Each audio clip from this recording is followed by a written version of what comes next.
Welcome to Big Rascals, where we may be grown-ups, but we will never stop being rascals.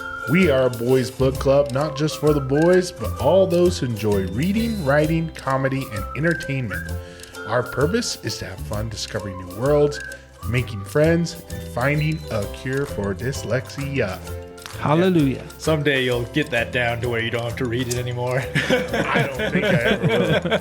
It's a good mission statement, though. Yep, so never change. We're still looking for that cure. So. Yep, we will find it, and we will help. Is it millions, or are we into hundreds of thousands? Like, I don't know how big the problem is. I think it's the most common, according to The Office, it's the most common disability amongst children. So, that makes right? sense. That definitely makes sense. Every time I read the number of how many, it changes. So yeah, that could be due to dyslexia, though. What's the pooch? Dang it. I think it was number 4. We missed it. Oh, well. Oh, yeah. Dang. Trying to show off how fancy and technical we are, and we failed. That's all right. We're not here for that anyways. Yeah. Let's start off with well, anyways, how was your guys' holiday? That's true. We did just have the wonderful holidays and a new year. Happy 2026. Our viewers, our tens of viewers that we love so much. Yeah. Our loyal Happy followers. New Year's. Yeah, let's get all our Happy New Year's out now, so we don't have to keep telling everyone. Yeah. What, are you not like a New Year's resolution kind of guy? No, it's a Seinfeld joke when Elaine is like, "Can you believe it? Somebody Happy New Year'd me in February. What is the world coming to?" And Jerry was like, "I got Happy New Year'd in March." Seinfeld, it's still relevant. It's so good. Yeah. Classic. Yeah. Mm-hmm. But yeah, 2026, new year, new us. Oh my gosh, yeah, you go with that cringy line. I'm just kidding. We're the same old rascals. Yeah, we're still rascals. To 2025, I say good riddance. That was not my best year. Yeah. However, we started this in 2025, so this is definitely a highlight of the year 2025. This is going to be our best year so far as the podcast. Yeah. I guarantee it. It'll be our only full year, so Yep. yeah. Cool. Yeah. Committed. Maybe. All right. Why don't we start with our top 5? What? But somebody had to go and change things. Yeah. And, Hey, he had a good idea to change it. It was a nice little color change. His own little spin on it. Yeah. No, it's going to be fun. Jeff, why don't you explain the rules? Cool. All right. I don't know if anyone out there is, I'm sure there's been some people who relate to it, but there was it was like the Kiss, Marry, Kill game, or I can't remember the actual acronym that was used for a different version, but it's the game you play on the playground. Mostly the girls played it, and the boys, we were always listening in to see which one we would be. But it was which boy they'd kiss, which one they'd marry, which one they'd kill. And so I was like, let's do that with dinos. That'd be fun. Integrate something like that. Which dino you're going to marry. Quickly explain, please. I don't want our viewers to start making assumptions. Which dino you're going to marry. But I wanted to do... which one we're going to kiss? Yes, kiss. Which dino has the most kissable lips? I think, the duck build. That's hadrosaurs. But I figured you'd change it up to tame, eat... which dino? Well, premise is, there's a scientist who's cloning all the dinosaurs, and he's come to you and he's like, "Hey, you just won the first options here. You get to Henry pick which Wu dino." is coming to us. Exactly. Wu. Wu's like, "Which dino are you going to tame? You get to keep it as your pet, and which dino do you want to eat first? You know, you get the first taste of it, and which dino are you going to pick that's going to be remaining extinct? You know, basically kill. You know, you don't want that dino wandering around or getting loose, so you're just gonna remove it from the equation right away. Yeah. So. All right. Do you want me to start off? Since, start us off with this game that you did. I gotta make sure I did it right too. So yeah, same very here. good. Give you a chance to switch things up if you need to. But no, I think whatever you guys have, it should be fine. But tame wise, I am going to pick the let's see if I can say it right. Quetzalcoatlus. Oh yeah, Quetzalcoatlus. Yeah, that biggest pterosaur. That thing is crazy. I don't know if I don't think Greg has, but I don't know if you have, Derek, played ever Ark Survival Evolved. Yeah, I have not. Oh, you played it? Did we play it together? I have not. I don't remember. Might have played it together. But Dino, oh man, that's fun. For like one day, it was too hard. Yeah, quite the wacko game, but man, so fun. You can tame dinos, and that's one of the dinos you tame, and you can ride it. And so it would be so cool to have just this giant dino bird.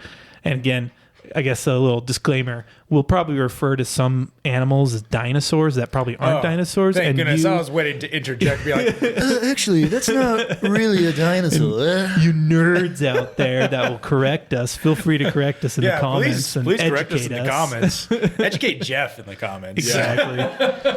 Well, I mean, Jurassic Park is kind of in the same category because the Jurassic period was just a small period of actually the time frame. I would call it like of the Mesozoic era. Yeah, I want to know if I call it small because it was still millions of years, but small on what scale? A lot of the dinosaurs in Jurassic Park are actually from the Cretaceous period. Yep. Hence the Tyrannosaur.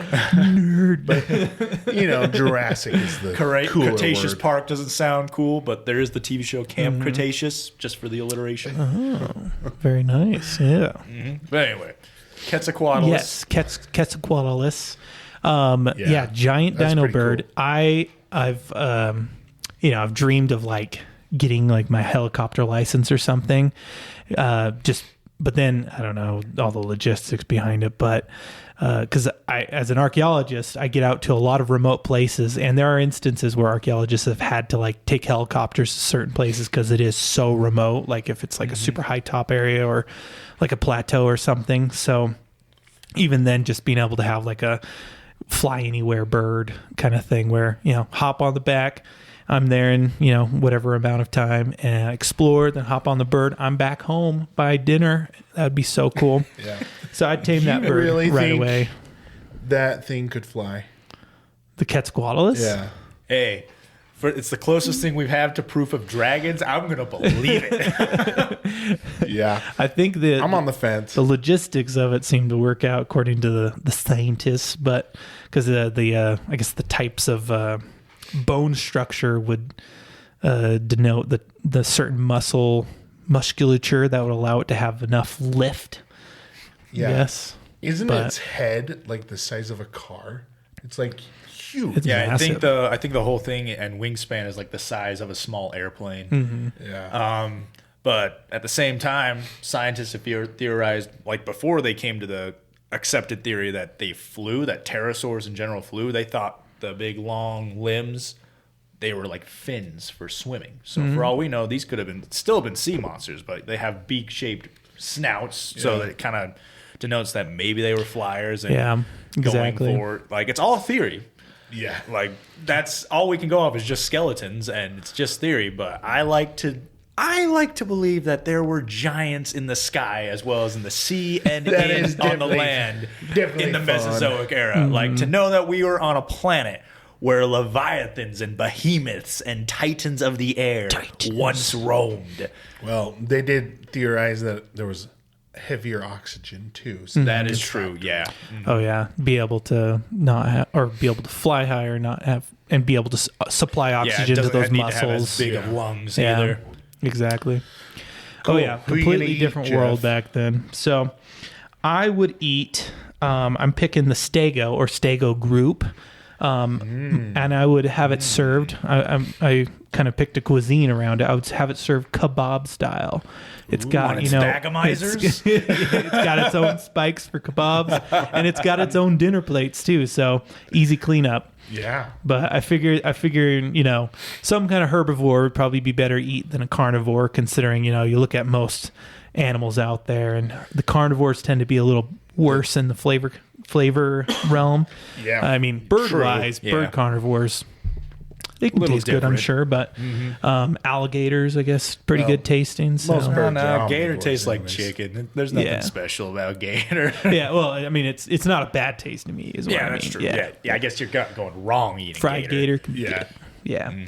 But yeah, pick the Stego, serve kebab style. And then the extinct, I'd have to go with like raptor, specifically Utah raptor. I think, we could handle velociraptors running around. I mean, we have turkeys running around and they're pretty That's much true. Actual velociraptor sized. velociraptors, not the Jurassic Park velociraptors. Well, yeah. That was the Utah raptor, basically. Yeah. I don't know about turkeys, but freaking gooses.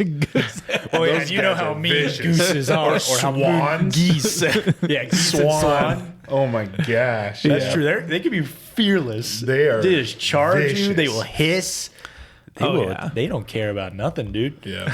They're the honey badgers of the foul world. Yeah, the Utah raptor, man, that would be We a got plenty of menace. vicious animals out there that I think would be equivalent to most, like, sharp-toothed dinosaurs. So, especially around those size. But man, Utah raptor, that thing with that claw. I mean, the cassowary is a pretty intimidating bird. Oh yeah, but I think that's the most deadly bird on the Yeah, planet. I And yeah, could that's not. basically a dinosaur to this day.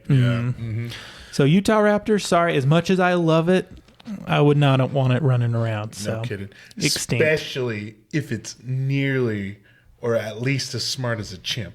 Like, could you imagine? That would be insane. Yep, So, cool. I That's can my go list. next. Yeah, go for it. Mine's pretty simple. I mean, the freaking T-Rex taming that thing. Oh my gosh. That would be so fun. That would be, but that is a Herculean task Oh. to do. Hey, I don't have to worry about Who's that. got the It's genetics? just going to be tamed. He's got that handle. It's just gonna be In this hypothetical Yeah. scenario, you have it tamed. Yeah. Which is awesome. You'll be like Optimus Prime on Grimlock. Oh, heck yeah. That'd be awesome. That thing would be it. That'd be so fun. Are you the like hoping he T-Rex. could carry you in a little pouch on his chest and you just like dangling under his arms? Yeah, I mean, I'd have longer Guide arms. him The around. arms is how he guides it. Just pulls on one. This way, this way. I was hoping to ride on his back, but I'll take that. Yeah, that sounds more Picks efficient you with the up with his steering. little arms, drop you off. Yeah, the T-Rex, man. It's got to be. No question. So, I'm going to eat And you're not probably. even thinking of how that's going to affect the ecosystem that having one tyrannosaur Hey, I don't that you care. have to feed. Rush hour is no longer an issue. In this scenario, I don't care.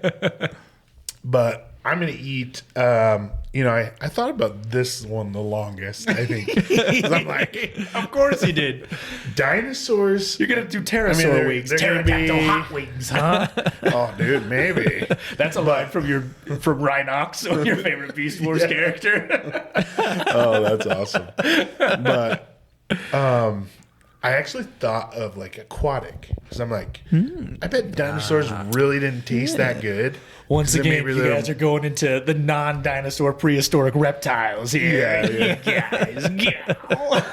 Well, I mean, they existed. Yeah, they lived in the Mesozoic era. they're pretty. They were much just not in the dinosaurs. category of dinosaurs. But My first thought was megalodon because I hear shark Big is shark. delicious, but I caved. I'm just gonna do a sauropod.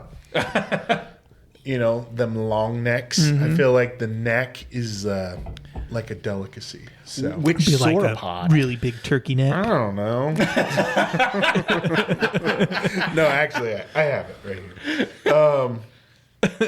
I mean, it'd be awesome to just get the biggest one, Brachiosaurus. Brachiosaur. Okay. Now, how would you have it cooked though? Did you think about that? No, Brachiosaur burger. Well, yeah. Well, you have so Any- much meat Yeah. that it's going to be stored that you could okay, let's cut this up for some chili today. Brachiosaur ribs? Yeah, Yeah, how let's about make some brachiosaur. brachiosaur Just ribs? one rib is going to feed your family that night. Yeah. No, I mean, anyway, burgers, brisket, ribs, barbecue. There we go. Barbecue. Pulled Brachiosaur brachiosaurus. brisket. Yum. Oh, yeah. Yeah. So There you go. Oh yeah, I got one more, huh? Yeah, which one are you Okay. going to leave on the extinction list? Well, in the freaking book, to me the most annoying dinosaur in this. You're not going to be able to say it, are you? Maybe because they talked about it so much. The Procom Simnathus. The compies. Yes, the the compies. compies. The I like Proconsumnathus. the book says that name like a number of times, and then it's just like compies. Yeah, the compies. Procom Simnathus. Procomsignathus. Proconsumnathus. I have to admit, if they are like venomous in the way they are in the book, they would be a major nuisance to like everything. Yeah. Well, I also hate them because they eat a baby, and that just made me hate them so much. Yeah. I mean, they're dung eaters according to the Yeah. book, so it's like it could be nice for cleanup, but But in the kind of the sense of we don't need another chicken. So yeah, Especially one with scrawny venom. chicken, Yeah. scrawny venomous chicken. so But still, can you imagine the illegal cockfighting rings once they introduce the compies into it? Oh, It'd man. be crazy. or Yeah. a copy Versus a chicken. versus a Yeah, rooster. just imagine Gandalf the rooster versus a compy. Rest in peace, Gandalf. Rest in peace, Gandalf. dead. Oh, I'm so Yeah. sorry. Oh, I know how much you guys love that Oh, chicken. No, we hated that guy. He was such a jerk. Dude, he cornered me in the garden once, and it was so scary. I thought I was gonna die. Oh man, Dude, they're predators, I man. tortured that poor bird. Well, Freaking chickens. They are didn't menaces. torture, but Yeah. All right. Well, I He guess I'll deserved go. everything. I guess I'll go. You guys with your cheater options of non-dinosaurs on here. Sheesh. Can you believe these guys? People in the comments, please torch them accordingly. But be nice. But not too nice. So my number one choice is the Styracosaurus. I don't know if you guys know that dinosaur. It's a ceratopsian, but it had the coolest Okay. neck frill because it had like 6 horns going down and one big horn on the nose. I would love to ride that thing. It's a tank. That's what you're And- taming. Yeah, that's what I'm taming is the Taming. Styracosaurus. And it's basically like a big cow. like how all of ours are like transportation wise. Like, Well, yeah, and like when Riding things it. go to crap, like I have a tank that I don't need to buy gas for. Yeah. I just need to get enough grass to feed that thing. Holy moly! But yeah, the Styracosaurus was always one of my favorite dinosaurs as a kid. Yeah, I love Triceratops. Yeah, Triceratops. Yeah, the Ceratopsians. they are was pretty awesome. racist in Land Before Time, though. That is like that's the true. primary like thing with them is like Sarah's 3 horns father's don't like associate with long necks. 3 horns. Do not associate with long necks. Yeah. Yeah. Come on. Yeah, you that's know? true. And then for my I had Greg's same state of mind. Like, I wanted a sauropod. I did the Diplodocus, 89 feet of just all this meat that's going to last me. Deep for, freeze. Yeah, that deep thing. freeze. Like, I'm going to be spending a fortune just for storing it. All the Barbecue, freezers and man. energy I got. Yeah, like Oh, man. steak, barbecue, Yeah. ribs, like brisket. Heck, I might even fry it up, do some Southern style country fried Diplodocus steak. Yes. Like, yeah, why Nice. not, man? Or maybe do some Diplodocus nuggets. And what I would kill is the Cerator. Oh my gosh. No, it's the Carnotaurus. The Carnotaur. Carnotaurs. Yes, really? the Carnotaurus. Dang. Because if you read the second book, which I'm going to be honest, I don't recommend for most people. Like, it's fun to read once. Mm-hmm. Other than that, like, you don't really need to go back to it, in my opinion, Yeah. because he kind of retcons some of the stuff he establishes in here. Interesting. Yeah. And the reason it got written is because Steven Spielberg was begging him to write another book so he could have more source material for another movie, which I'm like, and as you guys know, this book ends really well for a one-off. So I'm just golly. And I was really surprised by that because I was like, he backpedals on some of his stuff with the second book. But in that book, the Carnotaurs were actually really cool as monsters because, yes, they were like smaller than a tyrannosaur, but they were like still terrifying theropods. And they were chameleons. They were able to change color. Yeah. And it was like they were so terrifying that on Isla Sorna, that was the one area the raptors themselves didn't go to because they knew this is Carnotaur Carnotaurs territory. are the big villain in the dinosaur movie, aren't they? First off, yes, in there. Yeah. But those things are a freak of nature because they are they were presented way bigger than any skeleton has been found. Like if you introduce that Carnotaur into Jurassic Park, dude, that thing is a monster. It is everything. going to just destroy. It is nuts. I think there's a YouTube video all about that. Oh, dang. Yeah. That thing is crazy huge and just doesn't care about nothing. It will bull rush anything and just attack. Have you ever read C.M. Kozman, Derek? He does paleo art, or not paleo art. What's it called? Dinosaur art, where he speculates on dino appearance, the appearance of it, and one of the illustrations he does of the Carnotaur is just my favorite. He pictured as like the tiny little arms as like a mating ritual. Oh, yeah. And so Which didn't they do with like a BBC like documentary or something with David Attenborough? He's like, he pictures, the dinosaur just waving its arms and like some kind of mating ritual, these tiny little nubs. Because they're virtually just useless. They look useless. But I mean, I'm on the train that you reverse them and then the wings. And their little wings. Some kind of balance. Yeah, and you have just long feathers going like, have you seen the skeleton of an ostrich? That's how chickens are. So. Or like cartilage. Kind of bird. Yeah, coming off it. So I'm a big believer that these are creatures of in between, closer to avian more than reptile, but still have some reptilian feature. Like it's a whole new class of creatures. And for my viewers out there, not my viewers, our viewers out there. We know Since we didn't they're all here establish for our Derek. favorite dinosaurs, my favorite dinosaur is the Spinosaurus, and yes, it's because of Jurassic Park 3. When I saw that as a kid, I was in love, and I've never faltered Have you seen since. the new illustrations of it, though? Yeah, They made that it dinosaur. chunky. Well, that dinosaur has received so much new discoveries. It's like broken so many theories with new skeletons that they found in new locations. It's changed every so year, it much. seems. As much as I love the look of Jurassic Park 3's just upright theropod with crocodilian like snout and everything, it's not accurate. I can't say that's accurate, but I love that monster. Still so cool. Hey, But in Jurassic World Reborn might be or accurate. Rebirth, or is it Reborn or might be Rebirth? accurate. With how they have them in the water and just going along, like that was awesome. As much as I disliked that movie, that scene was awesome. Yeah. Anyway, how about we move into talking about the said movies and this wonderful book? Well, hold on, Derek. First things first. Oh, We yes. got a new segment. That's right. We do have a new segment. My apologies. Yeah. As nerds, we are very opinionated. Yes. So we thought it would be a good idea to come up with a segment where we give our hot takes on certain things. So, and I'm the lucky winner for this month to give my hot take.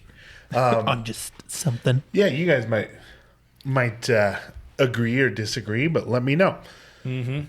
My hot take is, and it's not related to the book or anything, it's just random, whatever came to my mind. I think Stephen King is probably the most overrated author of all time. Oh, so our hot take doesn't have to do with anything about this book or associated film or nothing? Nope, Really? whatever you want, whatever Yeah. your okay. nerd. I think we'll give enough Fact. hot takes of the book, I'm sure. or yeah, of the yeah. books we read, that this can be something, or it So- could be unique, whatever you want, probably. And I will say, Yeah. I have not read every Stephen King book. I don't know if that's possible. But the ones I've had, especially the ones that have been adapted to movies, I've thoroughly enjoyed the movies much more than the Yeah, books. I think you told me Oh The my Shining movie is better than the book, The Shining. Oh, so much better. I mean, the book is good. And Well, by I mean, no there are means... some amazing movies off of his books, like Shawshank Redemption. Shawshank and Green Yeah. Mile.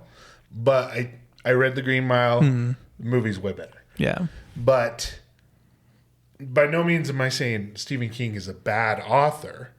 I just think he's overrated. I mean, obviously, his story concepts have the ability to, I think, produce something amazing, like Shawshank, Green Mile, The Shining. I mean, those are pinnacle movies.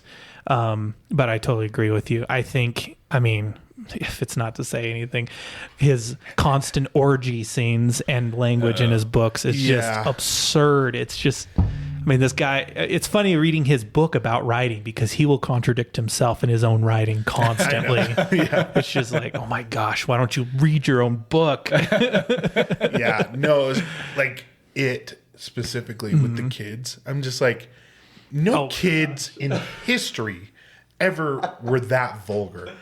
I swear. I've never read any of Stephen King's just for the fact that I haven't read much horror because it's like with spicy food. I've had to ease into it and I'm liking it more and more. So I've never read any of Stephen King's stuff. And I just remember as a kid going to the library, I saw some of the covers and there were some very scary covers there. And I was just like, Nope. And I think the only Stephen King film I've seen, aside from The Shining, is The Tower. And Dark Tower? Yeah, The Dark Tower. And that one seemed very tame to me. And my father-in-law is a big Stephen King fan. Like, he was a trucker. He lost interest in music, so he just had cassette tapes of his books. And he was like, yeah, The Dark Tower. Yeah, he said that was like his life's work, his it's supposed to be quintessential like his fantasy epic. Yeah, his fantasy epic. And he was like, that one was a real disappointment. I was not impressed. Yeah, I read the first one of that and it was a slog to get through, honestly. But I've enjoyed most of the books that I've read of his, but to me, I feel like his speed that he writes comes through in his books. It feels sloppy to me. But, that's just my opinion. I got a great quote. Have no idea what I'm talking about, but so I was listening to the Nerdrotic podcast, and they were talking about their review of the Stranger Things finale, and I don't know if Derek's concerned about spoilers for himself, but we might spoil some of that. But I lost interest in Stranger Things after season 2, man. I kind of lost interest. And I am so lazy to get back into it. Yeah, great. But so I can't remember who said it on the podcast, but they said if Stephen King had wrote Stranger Things, referring to Will's coming out scene, Will wouldn't have been coming out to everyone in that scene. He would have been coming into everyone.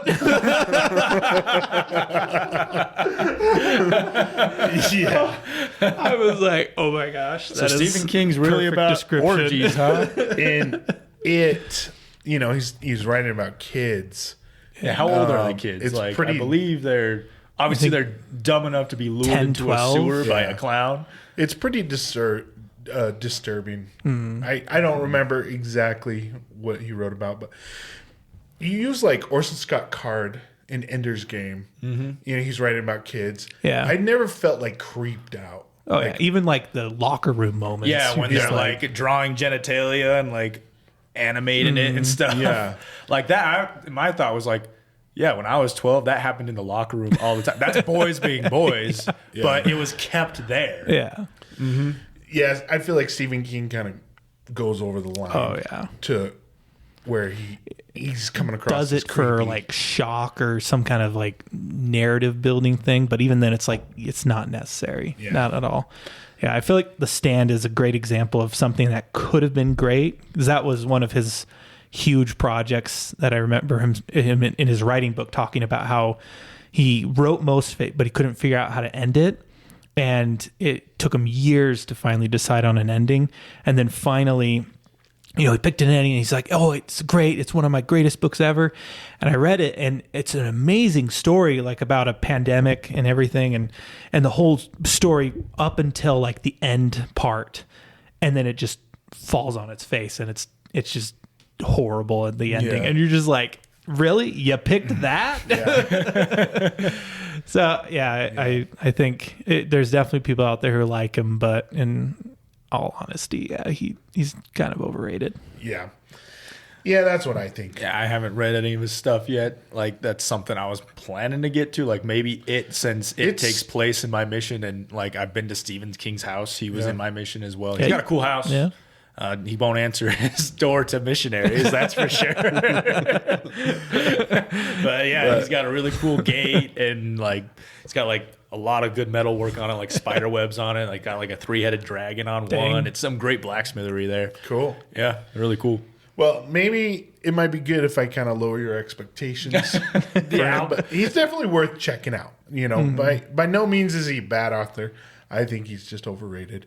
Like, actually, Dr. Sleep was probably my favorite book of his. And that was the sequel to The Shining, isn't it? Yep, exactly. Oh yeah, I think at least once, like with an author that big, it's worth at least checking out some of his things. If you write as fast as he does, like I like to call it.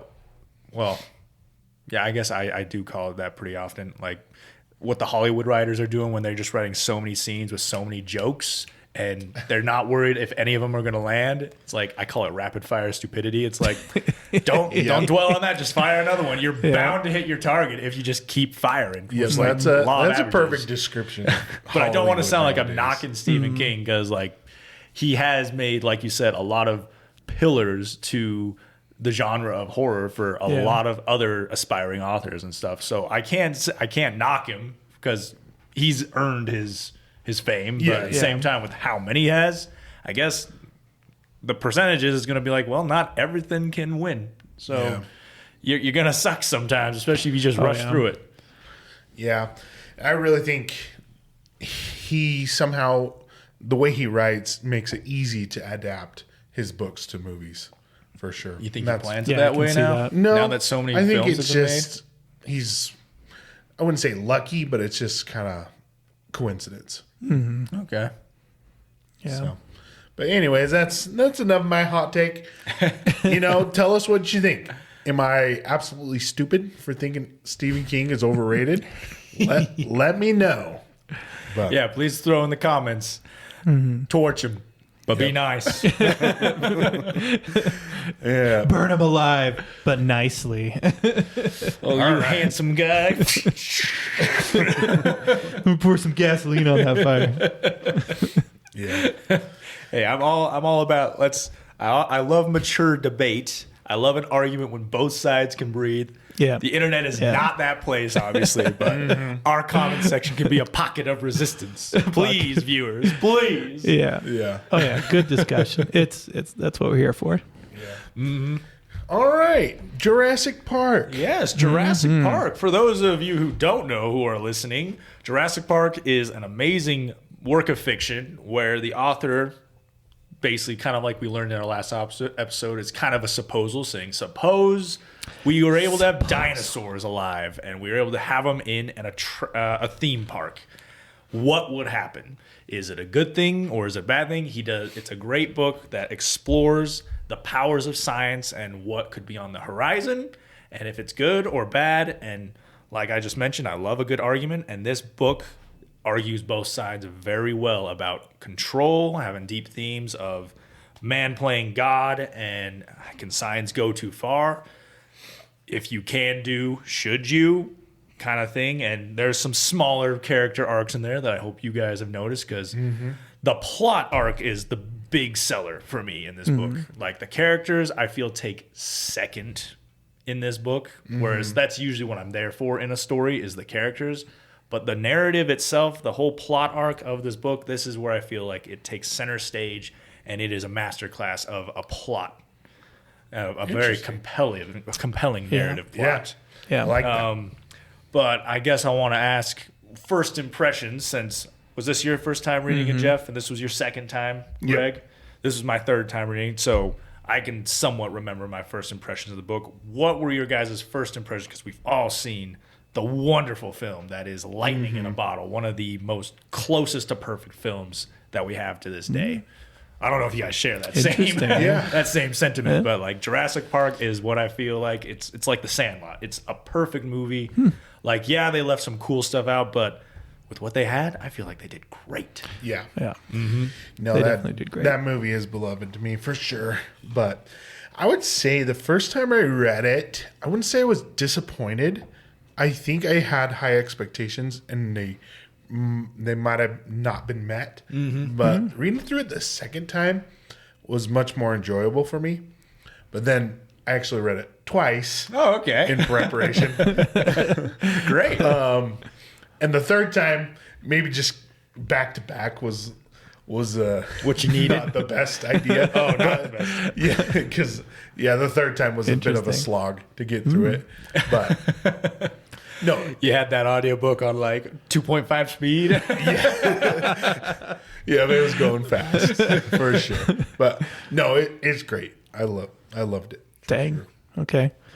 I was probably the complete opposite. Yeah. I went in with low expectations because I don't know what it is about like, especially books that have been adapted to really popular movies. I'm trying to think of a good example. Lord of the Rings. Lord of the Dune. Rings. Yeah, Dune, Lord of the Rings. Like books that I would consider maybe slower than the movie, right? I was kind of expecting Yeah. something similar. Though I've heard plenty of good things about Michael Crichton. But oh my gosh, where has this book been my whole life? I was like, No kidding, Jeff. Like we all knew that it was right up your alley. Yeah, seeing so you're the only one Oh on my this gosh. table who has a career that ends in ologist. Like, I had a feeling you would just eat this up. and I would say probably I was in the perfect setting to be reading this book. I was listening to it while I was on survey out in the desert. And I mean, I'll have plenty of things to share about that when we talk about scenes. But oh my gosh, like I was on the edge of my proverbial seat the entire time I was reading this. And oh my, it's just so good and so fun. So intense and It's just compelling. Like, oh my gosh. You listen to people just talking and debating, and you are just like right there being like, man, I love the points you're bringing the up. philosophy, the moment to moment, like changing, and just I was eating it up, and I did listen or read it again to catch up on kind Dang, of some some things. You guys really ate this And- up. This is great. Oh We're gonna my have a goodness. great I was- episode, boys even and girls. The second time, I was just like, yeah, this is so good. This is a me kind of book. And oh man, I just got so excited about it, and I was like kicking myself because I'm like, where has this been my whole life? Definitely. I mean, when I probably could not have read it when I was a lot younger, but would not have enjoyed it as much when I'm younger. But I mean, man, it just hit me so hard. It's so good. Now, I was going to make the point. You said fiction. Is it fiction at this day and age? Well, obviously the characters are fiction, but Yeah. we got the dire wolf back now. Well, And the a mammoth. type of dire wolf. There's that's right. There's a lot of complications in that in terms of being able to call it a dire wolf. Yes, but- which they kind of talk about these dinosaurs in the same way. Like we'll get to that later Oh, yeah, when because exactly. probably what I want to talk about most in this book is just how arguments are presented and how like counter arguments are presented and whatnot. Because that's like you were saying, the philosophy, the compelling arguments, just the way that people can put their viewpoints so clearly and sharply, and then have it be retorted or rebutted and still have it be able to stand on its own two legs is just amazing to me. Yeah. But my first impressions when reading this book, like I was impressed with how slow it started, and yet I was still interested. Yeah. Like the movie itself, you could argue, starts out pretty slow. I'll say for me it seemed to start fast. So I don't know. I was taking it in I different. felt like I guess it was but- going in a roundabout way. For our viewers who haven't read it, it starts off, you have the raptor attack, but you can only see it getting to the coast onto a doctor's office, and it's raising people's awareness. Then there's a compy on the beach that bites a girl that was recreated in the second movie by Steven Spielberg. And a little more graphically in that yeah, a one. little more but- graphically. And like the compy like the doctors treat the wound and they don't believe that it was a dinosaur, but some people look into it, and it's just a long trail of how this one doctor found it and this one doctor sent it to be studied, and like the chances of the body being sent in and getting to Dr. It Grant. is such a good setup for what is happening or what happens pretty much the rest of the book. Because you have a whole bunch of different events that to the world are just, they're kind of ignoring it as anything. Yes, people do not treat it as such. Like, I mean, the raptor attack, there's a doctor who's, it just kind of happens into this because she's the closest doctor, and like, you see her speculating on it, and then the compies, it's like, you have this basically showing a world not ready for dinosaurs in all these different instances. Yeah, I'm definitely on the same page as Derek. Definitely, I wrote down pacing at the beginning. I felt like the pacing at the beginning definitely didn't match the later portion of the book. Right, when it's just getting all intense, like things are happening one after the other. New information is being presented so quickly. What I think got me is the amount of characters introduced at the beginning that aren't even that relevant. You never, they're not relevant, and yet they seem so established. Yeah. Oh yeah, yeah. And so, I'm on the same page. But you could argue that the movie also starts off slow, because I remember in my film studies class in high school when we watched this movie, probably the best day of class I have ever had. I remember my teacher discussed to us how when I believe it's 23 minutes until the first full body shot of a dinosaur, which that was the attraction when it came out. Like that's what people were talking about, was the special effects of the dinosaurs. And 23 minutes, the audience were getting antsy to see something. Like you start off, you see the raptor's eye, you see the attack, but your imagination is just cranking on like, what does it look like? What is going to happen? Is this just going to be one of those prosthetic practical effects abominations that we've seen in so many movies? But then it's all paid off so well with one movie scene that I think about probably at least 2 times a week, with the brachiosaur coming into full shot. John Williams' score just swelling like a sacred hymn of revival and resurrection, as if godlike powers have been Dr. Grant fumbling with his glasses. Dr. Grant fumbling, like it is incredible. And then you just see Dr. Grant fall into his knees and looking at the other brachiosaurs with the Parasaurolophuses and just saying with so much relief and satisfaction, they're moving in herds. They do move in herds. Just all the theories in his head he's had about so many dinosaurs just being confirmed or tossed aside. It's just, and you have Hammond just saying, "Welcome to Jurassic Park," with awe and reverence, like, oh my gosh, it's beautiful. That is when a movie transcends cinema. But that is the scene that I wish I could go back in time and have the first impression again, because I still remember as a kid seeing that brachiosaur and thinking, dinosaurs are alive. Real. I thought this was a documentary. Dang, that looks good. These they're alive. And because I wanted to be a paleontologist when I was a kid. Up until I was 16, I wanted to be one. Until I found out that it's hard to be a family man away from home. And you're not making it big unless you make a huge discovery, which is slim. And I wanted to be a dad first and foremost. So I kind of put that dream on the back burner. I'll say, considering from the paleontologist I know, you made the right decision. But it's not easy work. Yeah, that's what made me start rephrasing what my grown-ups were like. What do you want to be when you grow up? A dinosaur hunter. I know they're alive. They're on an island somewhere. They call Isla Nublar. I'm gonna find them. I'm gonna capture them. And it didn't help that, so many toys were around for dinosaurs. I was cultivated at a very young age to love dinosaurs. Oh, yeah. Land Before Time, Jurassic Park, it was all getting me, man. Oh, yeah. But, you guys got me on a tangent. Where was I going to go with all of this? We're talking about the pacing. The pacing, yes. So, the 23 minutes made people so antsy. And it takes quite a few pages to get to the actual park and everything.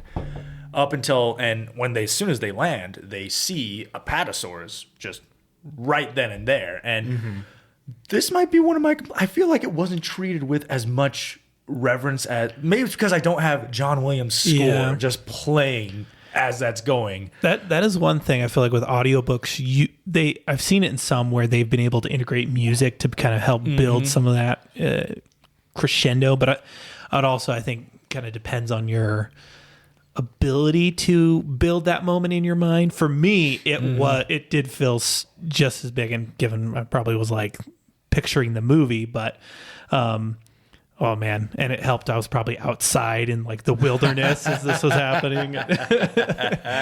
But and like I said, the pacing felt pretty fast from the get-go for me as I was reading, because unlike the movie, they introduce the dinosaurs so fast, and for like my imagination, I'm seeing the raptor attack, I'm seeing the compy jump on the little girl, and all of that kind of build up to it. And I don't know, I was just feeling it every moment. Like I said, I was just soaking this book in, just loving it.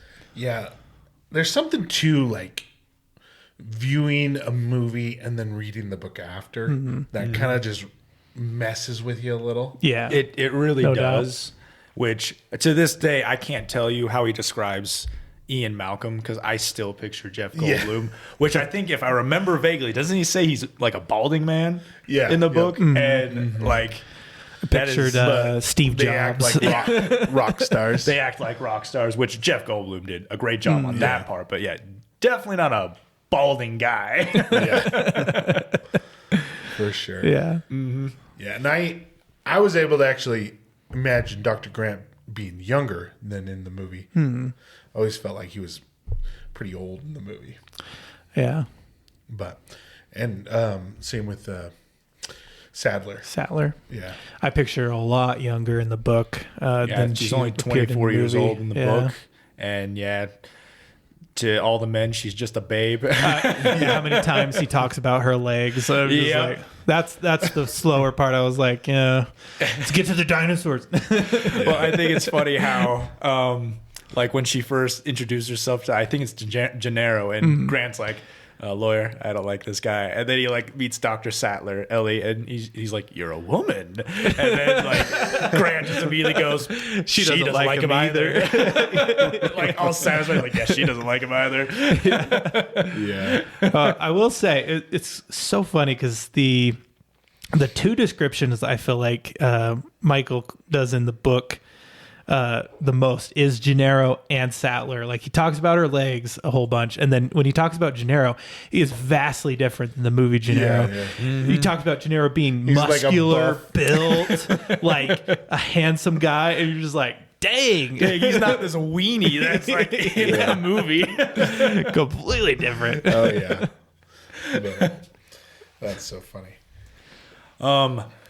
Do you guys want to dive into maybe characters or themes? Themes, I feel like, is the more rich part of this book, but there are, like you said, Greg, there are so many characters, and they're very well established to where we could talk about like a lot of their points of views and the arguments they present. So that's a big part. This is kind of a free-for-all segment, I would say. We can do themes first, characters, or I don't know. We could get into the differences in the movie, how they present the cloning and the science, which actually, let's actually talk about that. What did you guys think about, like, because in the movie, they present, all the dinosaurs are female. And that seems to be like their only safety precaution, aside from, the radiation. Fences. Yeah. Whereas in the book, they have... You're talking about movie, sorry. Sorry. I was like... in the book, they have the Lycian dependency. They do mention that in the movie. Oh, do they? Yeah. I tell you, I was like spotting things left and right in the movie. I'm like, oh, this is from a book. This is from a book. Yeah.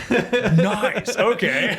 So it's like super offhand too. Like, and even sometimes it's in the background. They'll talk about something. They don't nearly as like well address it in the movie as they do in the book. Like the book, it's like they sit down and they're talking about this lysine and this and this. Yeah. The movie simplifies it quite a bit. Which is to the best because you go in with a general audience. And I believe when Spielberg got the, is it the rights to make the movie or something? I think he was bidding against James Cameron at the time. And James Cameron said he was going to make it more rated R and just gory, Dang. whereas Spielberg wanted to make it closer to a family film. It's still a pretty scary family film. In fact, I was showing it to my boy early, and he's 2 years old, and half the time I'm like, should I let him? Like, we never finished it, but he loves the Tyrannosaur attacking the car scene. Like, we watch that on too. multiple times a week. Like, I'll pull it up on YouTube, and we're just both sitting on the couch. I'm like, oh, look at this. Oh my gosh, look at that. You know, PK, that windshield wasn't supposed to come off when the Tyrannosaur went down, so the kid's screams are real. I was surprised at how well my daughter handled it. She was actually, ooh, dinosaur. Yeah, my boy's referencing it a lot, and it helps that my sister for Christmas got him, like, you know, the Fisher Price little people. She got him that scene nice. from, it's like the dinosaur. He can reenact Ian it. Malcolm and Dr. Grant. It's such a cheap scene. There's no car. It's just the dinosaur and the two people, but he's always like, car, dino. I'm like, that's right. We can do this with your cars. We can recreate it. Yeah. This is going to be amazing. There we go. Yeah. Yep. But like with the security measures, they had the all female, they had the Lycian dependency, which I didn't notice that they mentioned in the movie, which is great. That's how you know it's a good film, because you can catch things the more you watch it. Mm-hmm. And that's another thing I loved about the film. I felt like no line of dialogue was wasted, no scene was just fluff. Well, one thing you I could noticed- say that one scene was fluff, but it just looked cool. They had so much exposition in the film. Actually, it was so funny But it because there were was just so random compelling. moments, Yeah. where like a character would be like, "I'm going to give exposition, Nedry. I'm going to give exposition," and it's like left and right to build. But like initially when watching it, I didn't notice any of that. It was only after I read the book that I was like, "Oh my gosh, there's just all exposition." Which is usually a big no-no when it comes to a movie, but this was a nice, good chunk of meat to sink your teeth into. What's the word? Intellectually. Yeah. So it was just fun. Done well for sure. But what were the Yeah, like- other like security measures that they had? Security cameras all around the park with motion detectors Motion that could sensors. identify the dinosaurs, and The fences. yeah, and they had the fences and everything. And so, like, the whole argument that's being made near the beginning is that they can be controlled. This is all under control. Yes, there are some bugs we have that all need these fixing. fail-safes. But yeah, we have all these fail safes that, you know, make it impossible to get them, because, you know, we know the compy is on. There's at least one There's been dinosaur an that escape. escaped. There's Yeah. been an escape. So the question is, how'd they do it? And then the more they take the tour, they find the eggshells near the stegosaurs. And like Timmy, he spotted a juvenile raptor out by the stegosaurs and everything. And that's when, you know, a lot closer than the movie did, they start to come to the conclusion that they're breeding.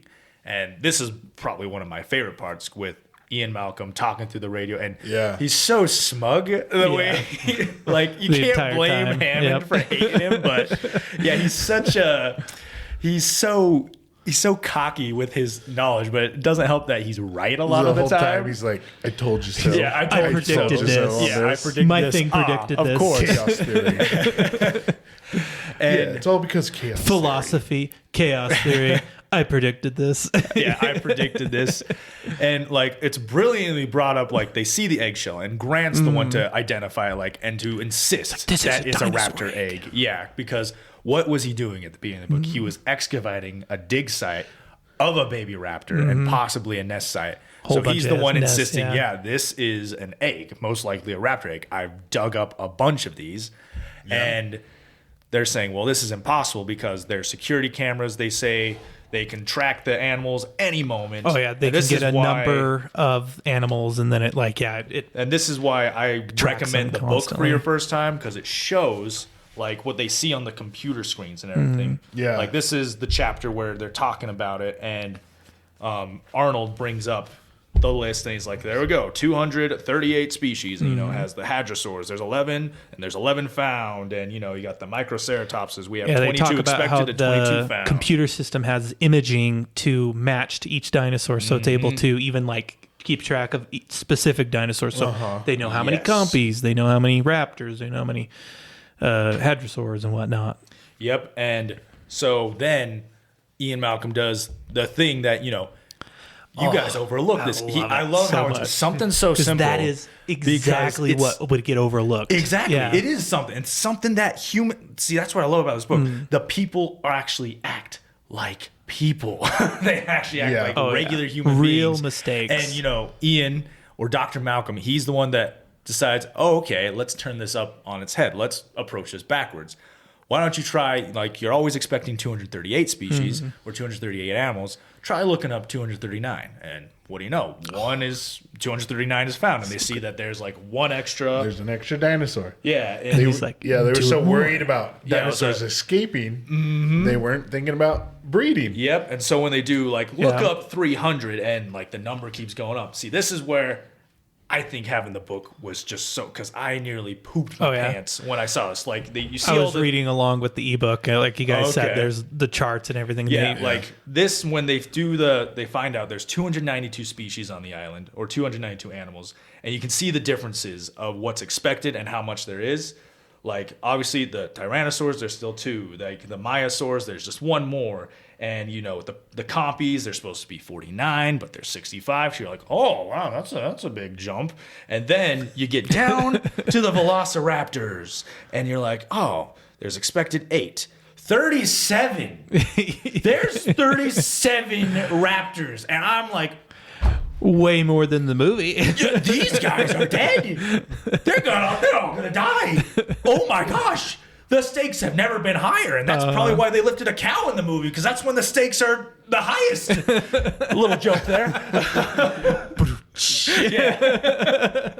It's like, oh my gosh, this is anarchy. This is chaos. And then of course, you have Dr. Malcolm, chaos theory, And Hammond is so mad. Yes, and Hammond. He is. I guess we'll bounce around with characters and things. Hammond.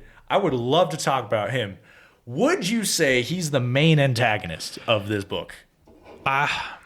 Because you have Nedry. He's kind of the reason everything goes so south so quickly. Yeah. However, I feel like Hammond is the main antagonist. Would you guys agree? I would say to me, he was more of a sub antagonist, or just a happenstantial antagonist, because he's definitely different from his movie counterpart. In the movie counterpart, you can see his passion for the dinosaurs. Like, he clearly says, "This park is not for the rich. Yes. It's for everyone." In the movie, he's like, "No, we're making money off of this." I think you got that back. Or in the book. Yeah. We're making in the book, money he's like, off of this. I can charge a lot. In fact, it's going to be better if I charge a lot, because it'll be like a status symbol. So I will open it to the children of the world. Well, the rich ones, at least. Oh yeah. To me, I would say the antagonist is more, in a sense, a theme, or specifically more the dinosaurs, like the T-Rex and the raptors, because they play kind of, but in a way, it's more like the sense of chaos theory and how humans have so little control, and so less so like there's a specific person who is the main villain, and more so like we really have such a weak ability to control what we perceive as controllable nature. Controllable factors of nature. Like humanity as a whole is probably the antagonist. Could be humanity, or it could be corporate greed, or it could be just, ambition. But I can see where you're coming from. Because if you look at Hammond plays like you get the main theme. Yeah, like Michael Chrichton, he always has like little sections when he's talking about a character, and like you're with the character. He like does a few paragraphs where he talks about their backstory just real quick. And with Hammond, he basically tells you that he is this big salesman. He can sell a vision. Like, he would be with the Atherton Project, where they had a little pygmy elephant size of a rodent. It was like a squirrel or or something. Carried it around in a little cage. Carried around a little cage. He'd bring it to conventions, and people would be like, "Oh my gosh, you can do that!" But he never mentioned the fact that the scientists have never found out how to do it again, or that it got sick really easily, and it was really aggressive. But he was a salesman first and foremost, and he was a dang good one. And then when you get Henry Wu's backstory, he talks about, as a young 28-year-old graduate, Doc Hammond comes up and says, universities aren't the place for intellectual stuff anymore. And besides, you go there, you're going to have to go through grants, government funding and everything. Come with me and you'll be in charge. You'll have no limit. And you're listening to that. You're like, oh, he is man, the great orchestrator of all the... He's a dreamer and he yes. sells it so well. And that might be why I really am, because a pushy salesman is one of my least favorite people. Oh my gosh. So people who just prey on not telling all the truth, I get so peeved. And throughout the course of the book, Henry Wu, I feel like, is one of the very first voices of reason to Hammond when he explains, these dinosaurs, they're not complete dinosaurs, but they're acting like these vicious monsters. They're our best guesses. Yeah, they're our best guesses. And, since we can bioengineer these things, why don't we bioengineer them to be slower, a little more docile, a little more manageable? More in the public perception of a dinosaur. They expect. They expect these lumbering giants. They expect these easy to control and outrun things, which, I never thought about when watching him. Like, if you can make... So basically he's saying, I'm playing God here. Why don't I make it to where we can manage it better? And, that's the first voice of reason. And what does Hammond do? He's like, they're perfect the way they are. We're going to make so much money off this. Don't change a thing because, schedules need to be met. Investors need to be repaid. And they're getting antsy. And, they have a slew of problems just on every front, just bugs. But, so Hammond right there just shuts him down. And I see that. That's when I first think, okay, he is probably the antagonist. And he's constantly butting heads with Dr. Malcolm and always insisting, we have this under control. If it wasn't for, Nedry doing this, we would have it under control. I do like how he plays such a non-helpful role in the book compared to the movie. In the movie, he's actually playing a role of a lot of the characters who he pulls up the plans and helps to navigate the computer. He's actually doing something. But in the book, he is constantly in the background, just nagging people, getting mad at people, and criticizing the whole experience. Yeah. Eating ice cream. Eating ice cream. Yeah, he's just sitting there eating ice cream. I actually thought in that moment he was going to poison someone, so I could see where you're coming from. I was like, dang, is this guy going to kill someone? What's going on here? But you hear him, every time you hear him talk about Nedry, to Nedry, he's like, did you screw up again, Nedry? You can see why Nedry is just so pissed to be working here. You can't blame him for seeing an easy buyout and just being like, you know what? I don't care if this place burns to the ground or goes to heck.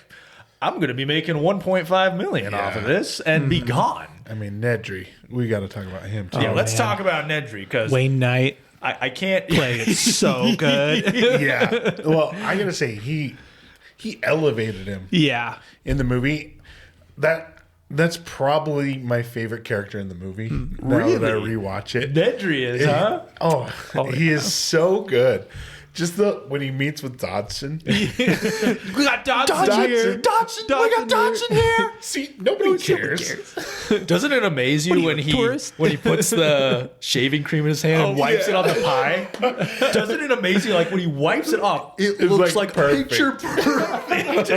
It's straight out of an illustration. What? Dude, as a kid, I thought it was whipping cream the whole time. I was like, could you imagine being the person eating that pie?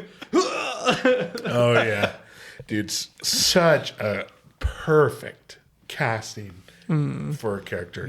Oh I don't know why this bothers me, but in the movie it's Barbasol. In the book it's Gillette. Yeah. Well, I heard it was Gillette didn't want anything to do with it, so they had to go with Barbasol. They missed out. Yeah, they missed out big. Yeah, but have you guys heard the theory of Nedry's character in the movie pays tribute to the Goonies? Yeah, he's cosplaying as all the Goonies. Yeah. No way. So oh my gosh.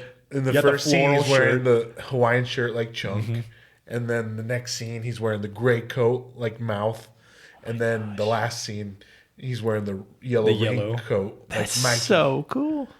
So, dang. Yeah. I don't know if it's a coincidence, but it's a pretty big coincidence. But It's a pretty big one, and Yeah. I choose to believe it. You know, Yeah. The Goonies It's a pretty is fun such a great movie. Like, why not? Is And- Goonies Steven Spielberg? yeah. Yeah. Yeah. gosh. So, So- like, Yeah. you know, Same director. same director. So why they have that information on hand? Yeah. Yeah. The only thing is they're missing data. That's true. Yeah. So I don't know. I don't know. Wonder if, Henry Wu could have done something. A little too much typecasting. Yeah. But Nedry, and like, I mean, the whole didn't say the magic word. So good, you know. I love that. And then like, Oh, dude, and his scream is so iconic.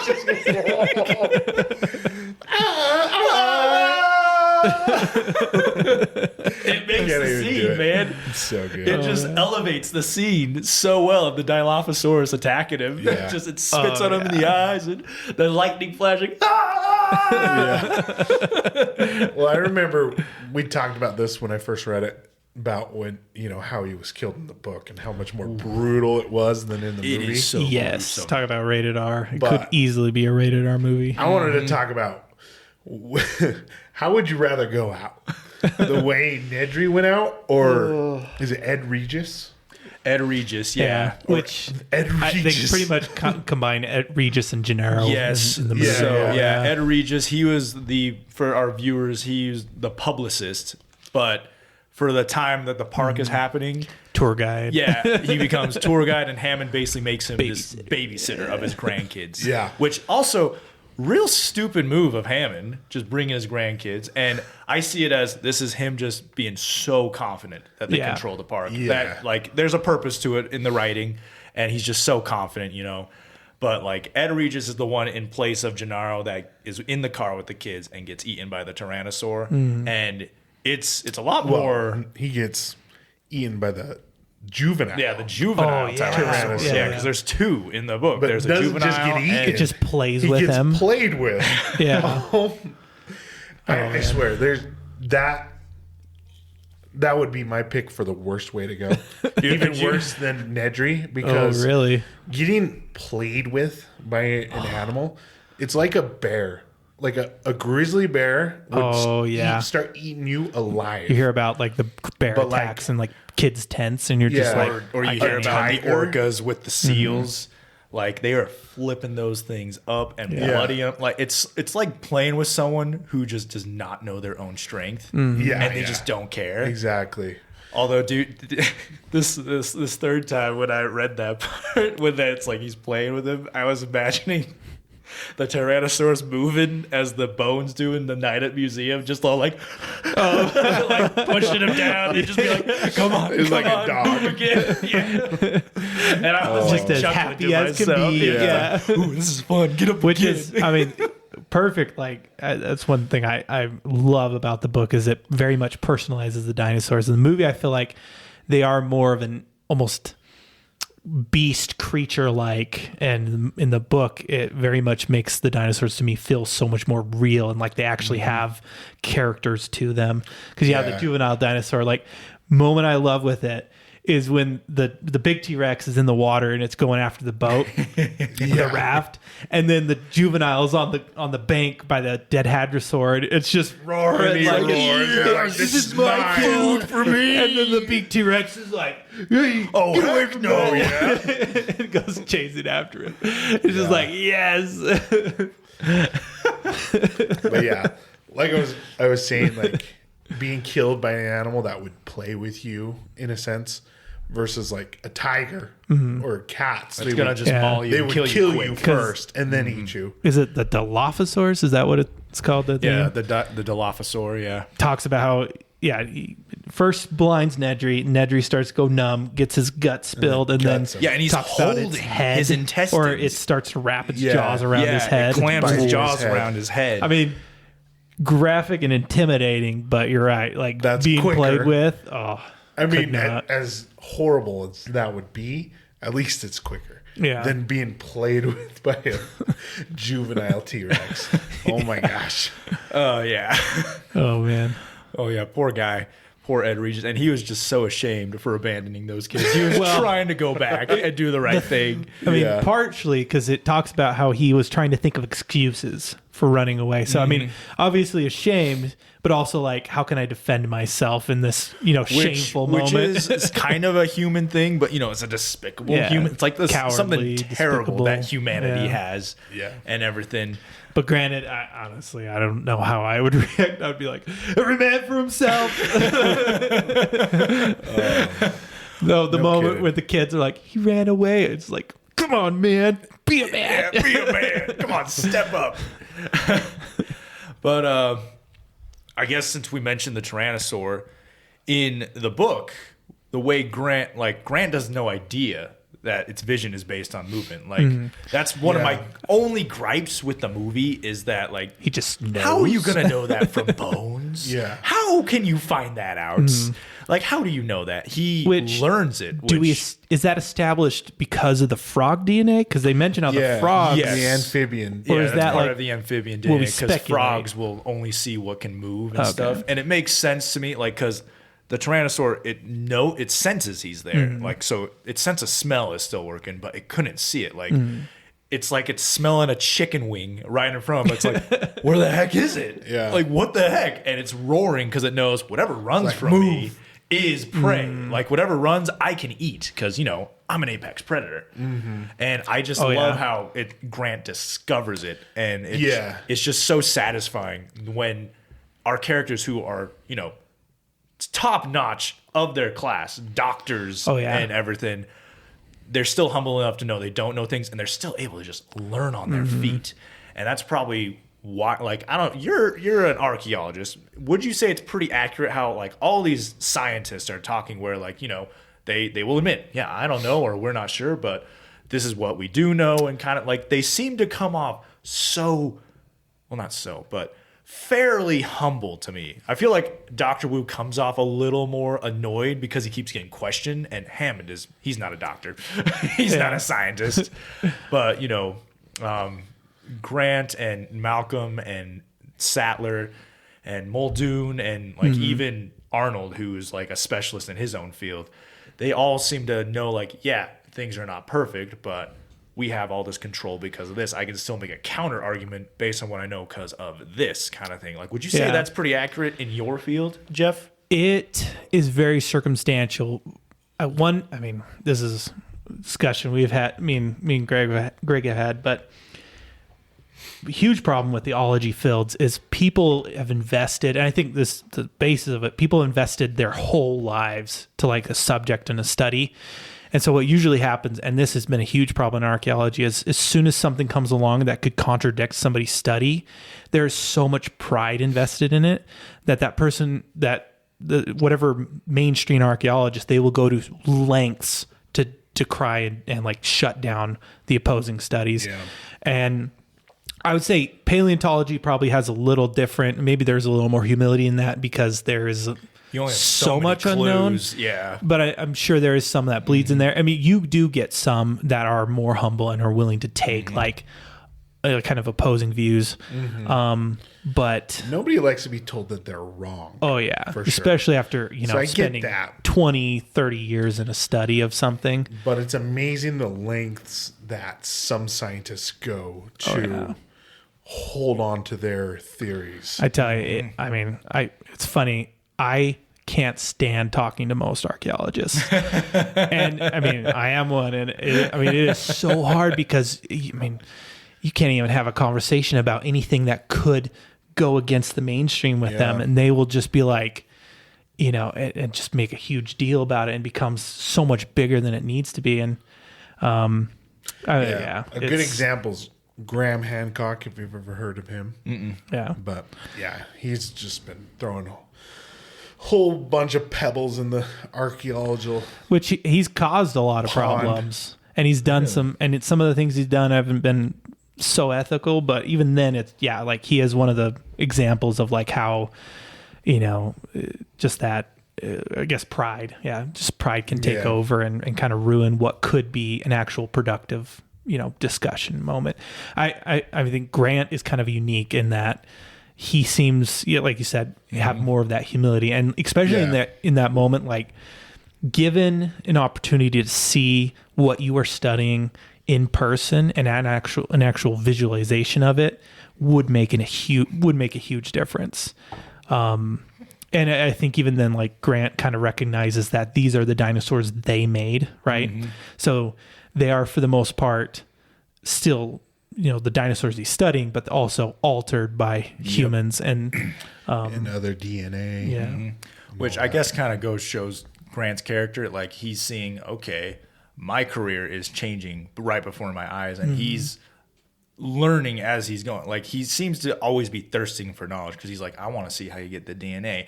And like with the baby raptor when they first do the tour, he's like takes it out. He's like just flipping it around. In the movie, he's like so soft with it. Yeah, and he's just prodding it and poking it, just so curious. So like he's definitely someone who is not curmudgeon-y in his ways, like you said, a doctor who's going to such great lengths to be married to this theory.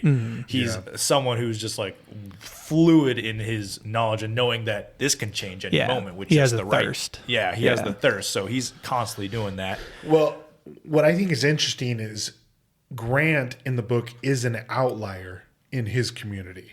Oh, yeah, that's true. He's wrote a book saying that dinosaurs are more like birds. Yeah. Yep. You're so right.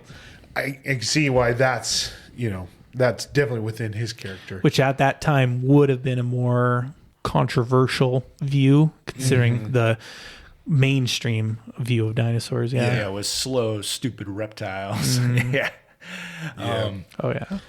Which I gotta say, Michael Chrichton, I feel like was just so ahead of his time with the science, the theories that he's coming out with. I feel like, because when was it written? Was it 80? 90? He started it in the early 80s, and then he published it in the 90s, I believe. Okay. 1990. Because, he references stuff happening in like the mid to late 80s. Yeah. Talk about an educated person, too. Oh, I think he studied to be a doctor and everything and got Harvard his medical graduate. Yeah, Harvard graduate, and then just decided, I'm going to be a writer. And he definitely applies it in here. Like his other books, I've only read Lost World and Jurassic Park, but, I have the copy of Andromeda Stain, and there's one that you gave me that your mom had. I think it's like a time travel stories. Timeline. Timeline. Yeah, the movie is pretty good. It's a little like cheesy. Yeah. Okay. But the movie, it's an enjoyable movie. That's a book I want to read. Oh, okay. Yeah. Anyway, what were you getting to with that? With Crichton's writing? Yeah, I just feel like he was just so bold to, write what he did, being. I think at the time it was probably more just speculation, and it's actually become more and more accurate as we. Well, it's become more and more feasible considering the types of technology that have been developed for it. But even back then, his imagining of the process is bold, and like you said, like he took a leap. But he took it with, confidence, and I think, it paid off so well in how he wrote it out. Well, I also really appreciate, like, for a plebeian like me, hearing all this sciencey techno babble and everything, I was still able to follow along my first read, and I was just like, oh, I get it. Lycium, that's something that they made him dependent on. Like, it's some chemical that is made to be here on the island. Like, he definitely. Walks that fine line of being way overly complicated and, good enough for a layperson. Yes. Which, with all the discussions in this book, I'm really glad he makes almost all the main characters really smart, and it shows to where you can't say, oh, this guy is an idiot. Like, well, Lex is an idiot, but the whole time you can never tell yourself, you can never say what a dumb decision. I guess with Hammond as well with the grandkids, but there's definitely character moments, but in general, you're never saying like surrounded these guys by are idiots. They're making the stupidest. The whole time you're just like, man, they're all just like they're doing so well and everything. Peak in their field. Yeah, and yet the dinosaurs are still getting the upper hand here, which I think was the point. He made them as smart as possible just to show that you can have all the technology, you can have all the brains, but you try to control nature. You try to play God. Basically every Malcolm moment. Yes, you are going to get superseded. It's going to surpass you. You are out of your league in vast amounts. It's going to get the better of you, which I think is amazing. And since you mentioned the Malcolm effect, how about we talk about a little bit of Malcolm? Because he has his moments, especially when he's on morphine, where he gets very philosophical. Oh, yes. Yeah. Pretty much stating the exact same thing, just in different ways, which in general, I mean, he's still building on it every time he talks, but it's also like he is basically trying to explain the idea just to different audiences kind of thing. And I think part of I almost feel like Malcolm was Michael Chrichton inserting himself. I'm thinking so too. That was his self-insert character. Yeah. Where he could be like, I need to get my point across. Malcolm's my guy. Exactly. I'm him. Yeah. How can I explain? Malcolm, you do it. Which I feel like Jeff Goldblum played him pretty like faithfully, because when they're taking the tour, he's like looking in the screen. Are there any dinosaurs on your tour? Like heckling Hammond. And like when they see the Rex in the book and he's like hiding in the trees, and they mention, he's got sensitive skin. He usually gets sunburn. And Malcolm says, "You're really making this experience great for me. You're really ruining the experience here." And like he's just there to just be this. He starts off as this dog nipping the wheels of a cart, coming out like nipping at the heels until it's like he's overtaken it. Like theoreticist mathematician personality, completely that personality, where they're going to come in like, well, actually, and then let me ruin this for you. You find out beforehand that he wrote out this huge equation saying how this park is going to fail before he even went. He just walks in, and Gennaro's like, "So you think Jurassic Park's going to fail?" "Oh, I know it's going to fail." And lo and behold, how could you predict that they left the park? Well, I did. They did. We don't even know that, but they will. Which, I mean, it's funny because it makes it seem like, oh, Malcolm just seems to be this all-knowing person, but really it's just the concept he's trying to get across, that as much as we have this hubris of trying to think we can control something, which honestly, I mean, being in a science field, you just see how true that is, how much we think we can control something. There's so many factors beyond what we can comprehend, which, I mean, not to get too religious here, but hence I think a need for faith. It proves that there are things that as much as we can learn in science, we just cannot comprehend everything and even factor for everything. Like that's the whole point of chaos theory. The measurements that led to the development of chaos theory basically were and led to showing how there could be such a vast difference between exactly the same numbers, like reading out for like weather patterns. The very difference that made that huge difference, the huge gap between the measurements, was basically a butterfly wing flap, hence the butterfly effect. Yeah, and literally like me moving my can from here to here, not to say I'm going to change the weather, but it's basically that idea in how it could affect, the sequence of events. And I mean, like there is a hubris with science to think we can make a difference on, what is essentially such a cosmic scale of events happening. Well, let me ask you this then, since Dr. Malcolm is one of the more prominent characters and he gets a lot of the most exposition dumps kind of things. I don't know if you guys shared any opinion. Like I personally loved him.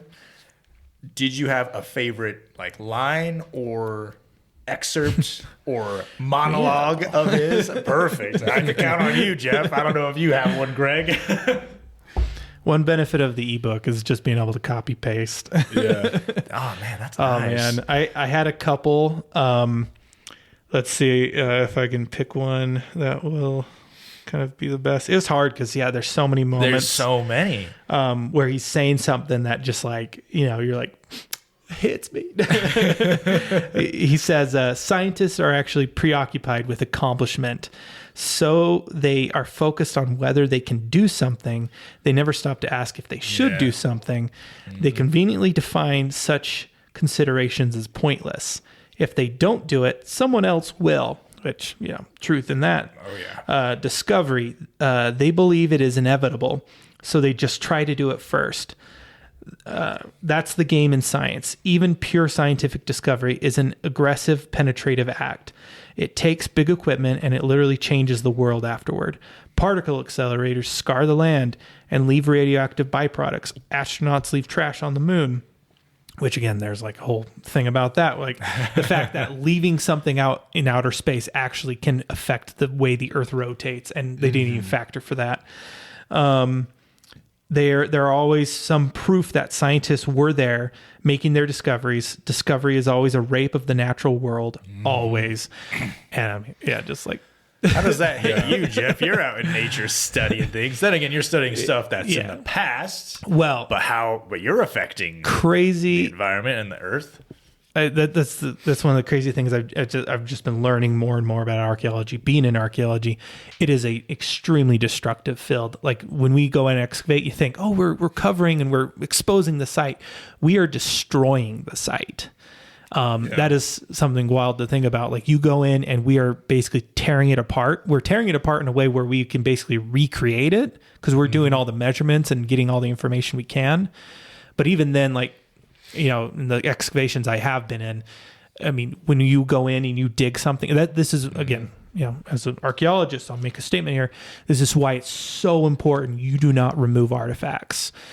Go and look at the artifact, pick it up, take pictures of it, enjoy it, be careful with it, but put it back because as soon as that artifact is moved and taken away, all the information is lost, which I agree with Malcolm's sentiment that science can be a rape, but it is also so important. And I think this is really where like humility needs to play a role in science and our ability to like work with each other because again, pride is the downfall of science. Scientists seeking to leave their mark on the land, they're going to be the ones that will destroy the field by their own hubris and their pride. It's important to have the humility, but being able to get in there and dig and expose the information in the site is still so important to understanding history, understanding the processes. So I feel like obviously a balance is needed. Not trying to trend one way too far or the other, but there is going to be scars no matter what, but still, retaining that humility to balance ourselves, right? Yeah. That's my tirade. Yeah, even though Jeff described archaeology as destroying, please do not go against archaeology. I still think it's a field that's needed because in order to understand the future, we must understand the past. And I'm a big fan of uncovering more evidence for the Book of Mormon, which is archaeology. Oh, yeah. Oh, yeah. Mm-hmm. So cool. Yeah. What about you, Greg? No, I think Jeff hit it right on the head for sure. I do like the part where towards the end where Hammond is like, well, at least we stopped them from getting all over the world and destroying the world. And then the mountain's like, you really think we're gonna destroy the world? You think this is still going to work? Yeah. It's like, how destroy the world. How arrogant you are. Like the world will be And Hammond's fine. like, oh, isn't the world getting destroyed? Yeah. This is where Hammond's clutching at straws for his argument and basically saying these progresses in science are necessary in order to save the planet because the planet is in jeopardy. And that's when Malcolm hits him with, the planet is in jeopardy? How powerful do you think you are? You are an idiot. The planet has survived cataclysm after cataclysm for 4 billion years. What could we do to it? Which, personally, when I first read this, I was like, oh man, the environmentalists are going to hate this. Like this whole global warming stuff and all this stuff. It's like, I don't know if, I think it converted me to be like, I do not sanction polluting. That is a terrible practice. Like, we should take care of our planet. But at the same time, I don't think we need to get our panties in a wad. Oh, man. Well, when that whole thing is such a passionate thing for me, because like you consider it's passionate, huh? Well, I mean, we talk about the impacts of global warming, right? And like, oh yeah, like, you know, it's creating these superstorms and all these things. And the problem is what people do with global warming, because there's climate change out there, but when they take it and they use it to push their narrative or push their agenda, being politicized. Yeah. Yes. I mean, one of the issues I have is so many third world countries are still third world countries because freaking climate activists went in and took away their ability to use oil and gas. Oil and gas and coal is how we became America today.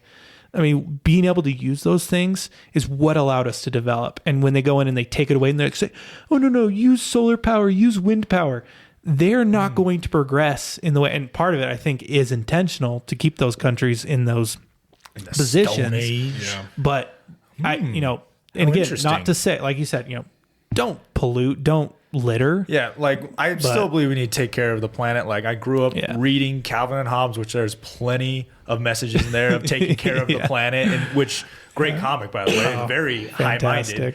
And but don't allow that agenda to overrule like what is actually the reality of the situation, which I think again is what Malcolm is talking about, is like, don't think that you making this park is going to save the world. It's not, because it's not. It's the world not doesn't destroy need the world. saving. It's The not world's gonna going to save it. survive. Yeah, which I do love that part. Yeah. And as well, just on the theme of industrialization versus nature, that's a great theme I love being explored in writing, like, because Tolkien explores it for a bit. But a really great movie that I feel like explores it so well and lets it breathe and gets fleshed out is Princess Mononoke. Side tangent. I don't know if any of you have seen that movie. It looks like you have, Jeff. It's a Studio Ghibli film where, I love the premise of it. Is fantastic. Yes, it's fantastic. Where it lets the people of who are industrializing, they need those materials. They need to survive. Like, you don't want them to die, but at the same time, you see all the nature in that film with Princess Mononoke, all the forest spirits and the animal spirits. And you're if I'm remembering, even Miyazaki said the premise isn't to make one group more right than the other. It's basically just to show like kind of the extremes. And that I feel like is somewhat lost in modern Hollywood because everyone wants to have their opinions pushed. I feel like no one can ever just think and let an idea be and be heard.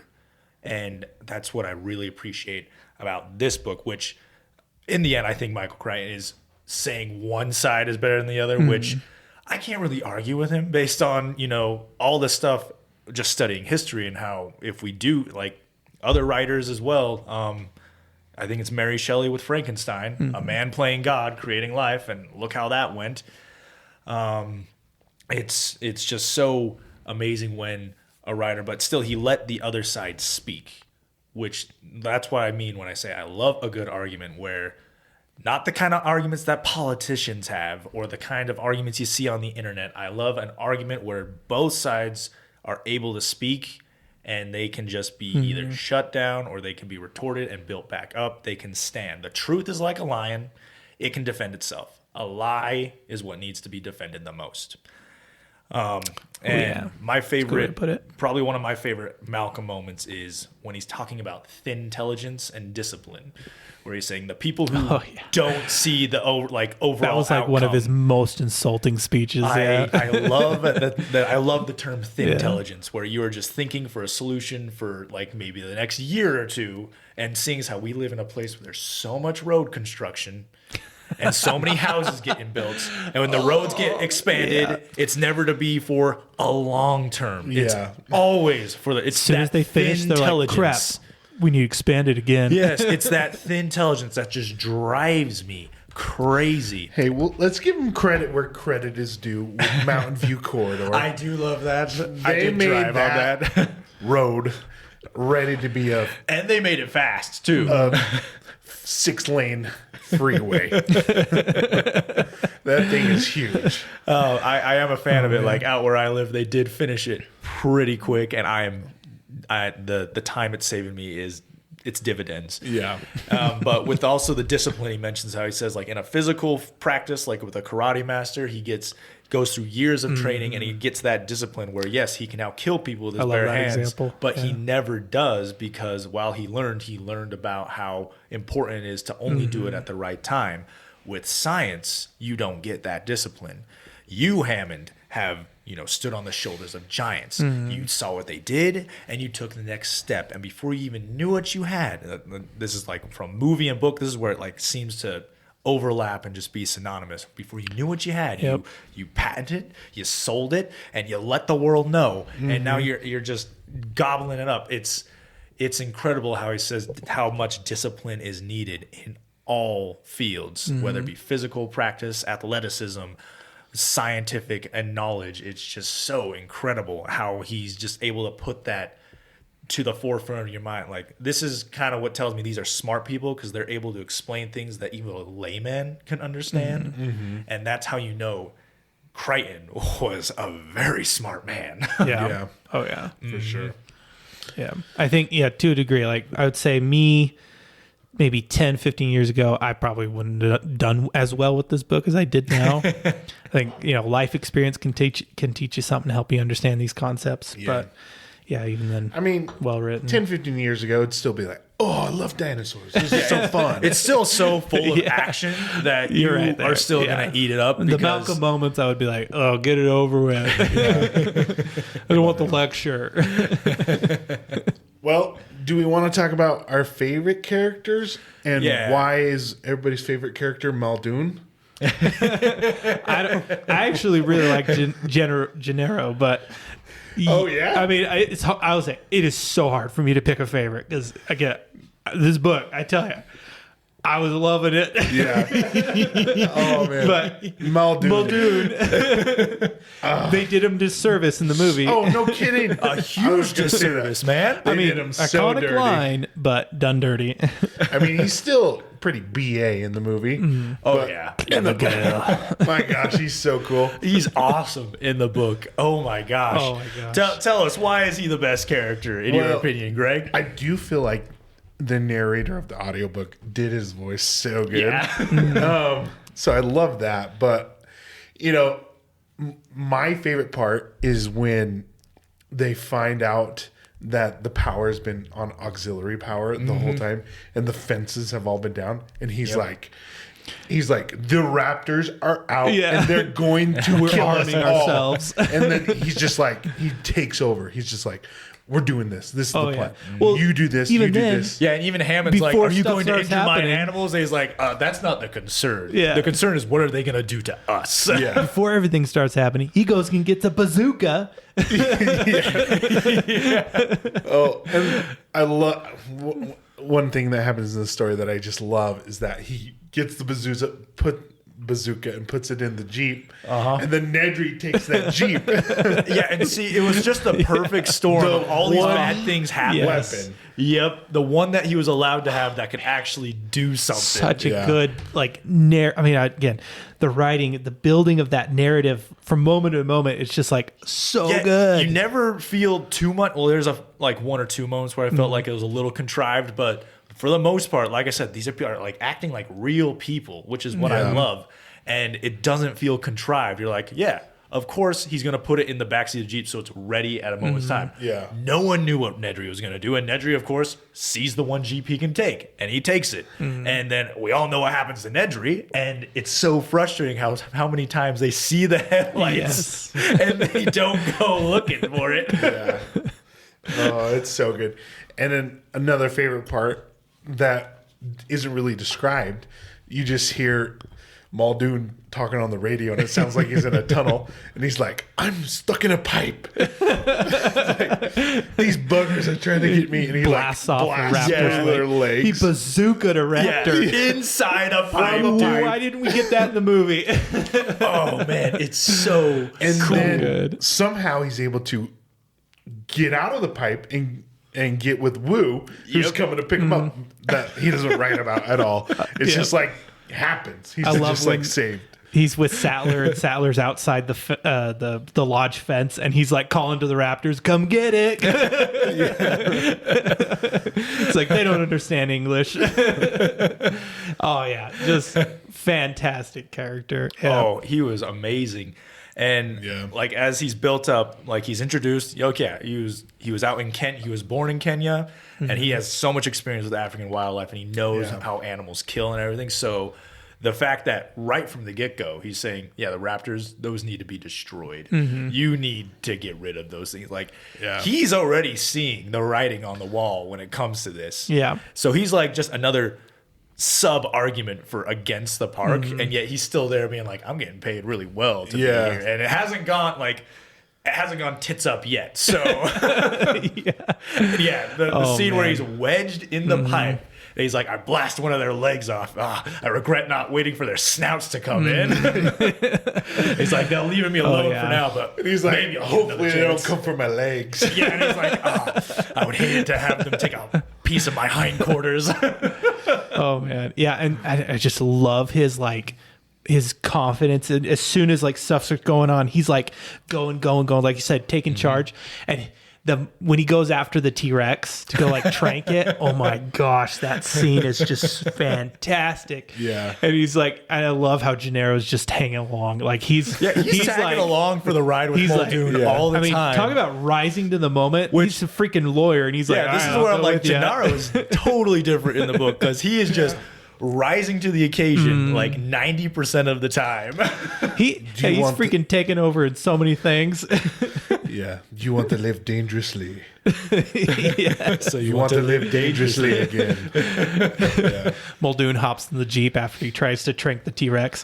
Why aren't you driving? Or Gennaro is like, you missed him. He's like, I don't think I missed. I don't think I hit him. Yeah. Dang laser sights. I will say I don't know if we're done with Muldoon. We can probably go back to him. But that's favorite character, I'd say for me, I think I've decided Tim. Oh my gosh, dude, Tim is awesome. He is BA, just so cool, and from moment to moment, mature little kid. But oh man, when he's like, just the way he handles things, I mean, just so cool. But one of my absolute favorite moments, and I was just eating this up so much intensity, so much suspense when they're behind the waterfall and Grant's stuck in that room, and then the T-Rex is like trying to get into the waterfall, like licking him, tongue, and it's like pulling it into his head. And I mean, talk about like. Tim is, he's like coming to realize he's like, this is inevitable. I'm just going to take it silently. Here I go. The T-Rex is rolling him in with his tongue. Yeah, he's and like then taking that soldier going down the ship. And then the T-Rex collapses. Oh, and the train second favorite kicks character, in. T-Rex. Talk about persistent. Oh my gosh. The moment after moment, it's in the moment I absolutely love is they're just floating along the river and they're talking and chit-chatting. And then the T-Rex jumps out and tries to get him. And Lex is like, I hate him so much. Oh, man. Yeah, I love that scene, which I'm glad they brought it in for the new Jurassic World movie. But I heard about that. They show the teeth going on that raft too many times. You're like, man, they're giving plot armor to everything these days. But I do love that scene because, I love the way Tim talks to Lex. She's like, what? It can't swim? Of course it can swim. Everybody knows that. Of course it can. Of course it can. Snakes can't swim. Yes, they can. Like, he's just shaking his sister. You little idiot. So dumb. Yeah. Lex is probably my least favorite character. I swear. I try not to falter too much. Yeah, I know she's 8 years old. 8-year-old, 7-year-old. There were moments where she is just making those dinosaurs look like protagonists at that time. And I'm like, if they ate her, I would not be mad because I feel like the dinosaurs really earned it, especially with that Tyrannosaurus persistence. Well, this is something I noticed reading the book back to back. There's a step up where Lex becomes absolutely unbearable. it's the raft part. Yep. You know, she's How many times just Grant an annoying is like, little kid, will you and please then she gets listen? It's almost. I'm curious as to what you guys think. Is a character like Lex necessary in a book? She's not really, bringing the plot forward. Are you saying, is she like all the like in War of the Worlds, like all the girls screaming and basically attracting all the danger kind of just instances? kind of a pointless, annoying character that seeing you as really how can't help but hate. Seeing as how the kids were first brought because Hammond was so sure of himself that the park was under control, and this is a factor of his pride dismantling the park, I would say not really unnecessary, and it added a lot of great set pieces. We got to see the Tyrannosaurus swim because of her, and we gotta see like there is a build that she kind of contributes to. I feel like in a way to like moments, frustrating sometimes, suspenseful others. Just. Oh yeah, we get to see a pterosaur almost pick her up as well. Yeah. Like the aviary, that was a crazy scene. That I was like, man, they really missed out with that. Which I think they tried to recreate in Jurassic Park 3 with the pteranodons. Yeah. It's interesting because like all the movies, I feel like have a little snippet. Maybe not all of them, but Yeah. like, They definitely for recycle. sure. Like the newest one tried to put it in the raft scene, which we got to talk about that a little bit. My favorite part about that movie was when the Tyrannosaurus Rex rolls over and yawns. That was literally the only thing I liked about that movie. It was so bad. Oh, that movie was bad. I Like can't express how bad it was. my biggest gripe was the scaling with the D-Rex. Like one scene, it is like not much bigger than the Tyrannosaur, and then another, it is just huge and like, oh my gosh. Man. I love the That's a Spinosaurs, huge but issue with modern movies. Yeah, is like- scale. see, this is probably, I don't know if this is my hot take. I feel like I'm not the only one who shares this, but Jurassic Park, the one movie, is the only great film in the franchise. Number 2 was, it had a lot of fun set pieces. The raptors in the grass, the trailer falling, a dinosaur in San Diego. That was fun. Yeah. I can forgive it. It was entertaining enough. Yeah. Memorable moments, but like, overall. the characters, they all stink. Yeah. And like Jurassic Park 3. Yeah, the Yeah. characters are all stupid too, Malcolm but you got a in the Lost Spinosaur. World is not Malcolm. Oh, yeah. No, and he has this static character arc because he doesn't really change. It's like he starts off with the opinion, dinosaurs should not be brought here or anything, and he has the same opinion at the end of the film. He had no growth. And as we read in this book, it says clearly that he dies at the end of this book. Yeah. Which that's one thing he retcons in the second book. Interesting. He right from the Ooh. get-go, Malcolm's I was alive. wondering about that. And the reason he gives, like, it's so vague and so stupid. I'm just like, such a pull out of your butt. That I That was is like, something I don't know if it's a problem with the book, but like I'm like, why did Malcolm die? Like it almost seems. I'd say the only reason I can think is it helps to finalize like all the things he's saying, kind of to like cement them. But in general, it's like he just kind of sat around philosophizing and then he dies. Does it actually say he dies? Because I know I'm pretty sure I remember Grant. He says, "How's Malcolm?" And then whoever he asks just shakes his head. Now I'm like, maybe not. I don't remember it actually saying that he died, but it implied. I know it's like very heavily I implied feel because like he's it like heavily drifting implied away as they're getting on like the helicopter, being like, it's he all just- hope is lost. He just and shook his everything. head Yeah, or something like that. But I could be wrong. interesting. But Yeah, but I just remember reading The Lost World and then just seeing like, oh, Malcolm's alive. And I just rolled my eyes. I was like, oh, because it gave the reasoning and it was just so unbelievable. I'm like, oh, it's this kind of book. Like, I'll forgive it this time because I just loved your first book so much. But then, like in the second book, he also retcons the whole Tyrannosaurus's vision is now no longer based on movement. Now they can see still things, which I'm like, that was a big deal in the first one. You're just changing that now? Which I think he changed it because of new studies coming out about dinosaurs because he wanted to be as accurate to the studies that day, which I can't be too mad at. A man who's just pursuing knowledge and That trying can to be write a fun story. tough when But it's talking like about when kind of science. major things are getting just retcon, it's tough. Yeah. But So much of the original story was built on certain things and then changes from one to the next. Yeah. I mean, I do have a couple issues with. They're not big, but there was one scene in particular in the book with the giant dragonflies. oh yeah, I'm just like, why? Yeah. Are you bringing in giant? They bugs? kind of And Grant- insinuate that they are literally just winging it with so much of the DNA. Like they're bringing back plants, animals, dragonflies. It's like they literally have no idea. They're just bringing things back. Yeah, Which, when they mentioned the dragonfly with the 6-foot wings. Yeah. And that was one thing where I'm like, It's like, wait a you second. don't really need. But it that. They're doesn't just seem to reviving fit. species Yeah. they're not even keeping track of, because that was never Yeah. on the computer screens. They're just thinking, let's put this into the ecosystem, and it's not gonna affect anything. that's Yeah, and how are easily you getting away from the Gonna island. contain a dragonfly with a 6-foot wingspan. Yeah. But another thing is the ending actually, where they find this closet full of weapons. That kind of bugged me a little bit. Yeah. I'm just like, nobody knew about that, or like Hammond was like so prideful that he didn't mention. He didn't want his Or, precious animals being destroyed. Yeah.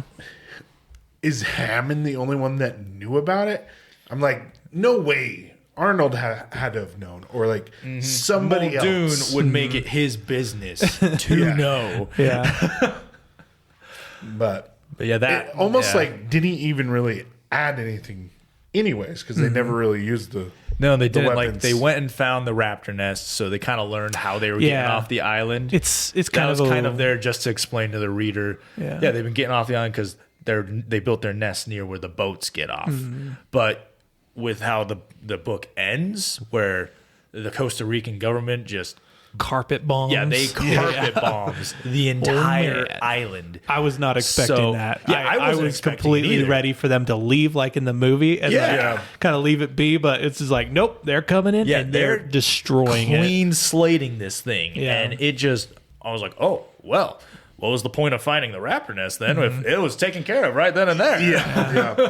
Yeah, that was probably my biggest issue. With Yeah. it. I was Yeah, just especially kinda since everything was getting like slowing down. It was like you reached the climax, you Yeah, got the power exactly. back on, and now you're like, oh, you're kind of still like building up for this Building up other for something. climax. Yeah, I'm like, and then oh. it's like, oh, Yeah. it just falls so. yeah, it doesn't really seem to do much I think with it. I agree with you, because the whole time reading that, I'm like, this seems like it's building up to like a whole another thing. But for Grant's me, just like, we're gonna take it care does of this pay right off. now. I'm gonna Yep. be extra BA right now. yeah, like they're going in and they're going to just take it out. Yeah, but Yeah. he even like tells Gennaro, this is your problem. You gotta Oh, come yeah. with me. And Muldoon's like, Drags him along. yeah, Muldoon's like, we're taking care of this right now. I'd say the only thing that does kind of pay off for me was, and it did hit like just such a cool moment, is when all the raptors are like lined up on the beach and they're just looking out to the coast, and Grant's like, oh my gosh, they're trying to migrate. And it Yeah. was like, for me, to me, it's just like, it's like finding a set of ruins in the wilderness where you're just like, oh my gosh, there was something here. And like, you're discovering something new and grand, because, like from a biologist perspective, being able to like have an animal that you absolutely know nothing about the behavior other than from what you can discern from like a few bones and like a few like footprints and other remnants that you could find. And then all of a sudden being able to like, your entire life, and you discover something so big as like they were migratory. And then that just like leads to so many other conclusions you can make.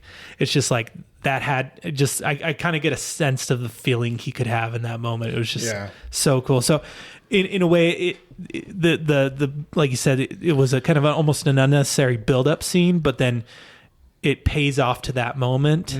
But I do feel like it could have Definitely feel like could have he built could it in a have different way. reached that point, a different way. Yeah. Just like as they're leaving the island, Because on a that's helicopter, when they see it. Grant yeah, looks, exactly. That's true. and gets the same payoff without that unnecessary build up that just kind of went flat. I don't know. For me, it affected my feeling of the overall book a little bit, Not a ton. Oh yeah, I can but see that. I don't know. Yeah.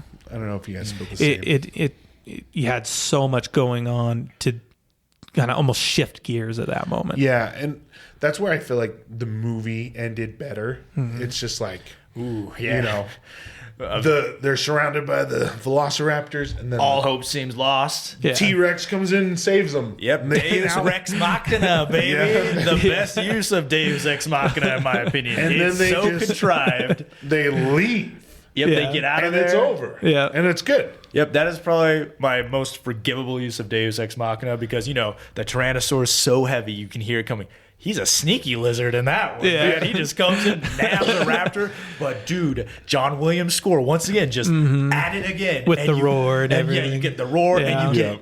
It's like throws the raptor into the skeleton, and you as hear the- that crash, and the then the ribbon. banner of when dinosaurs ruled the earth Yeah. while the Tyrannosaur is roaring. That is another moment from this film that is just always on replay in my yeah. head. And I'm So like, good. yep, that is terrible movie writing for Deus Ex Machina and That's stuff. when the but- T-Rex cemented itself as and- the protagonist. yeah. Well, that's when you sit there and be like, okay, this is the best female empowerment movie ever. That is where I say, I'm like, that's what a woman. What a woman. What a woman. Look at those thighs. Oh, yeah. Oh, I don't know. Maybe I died.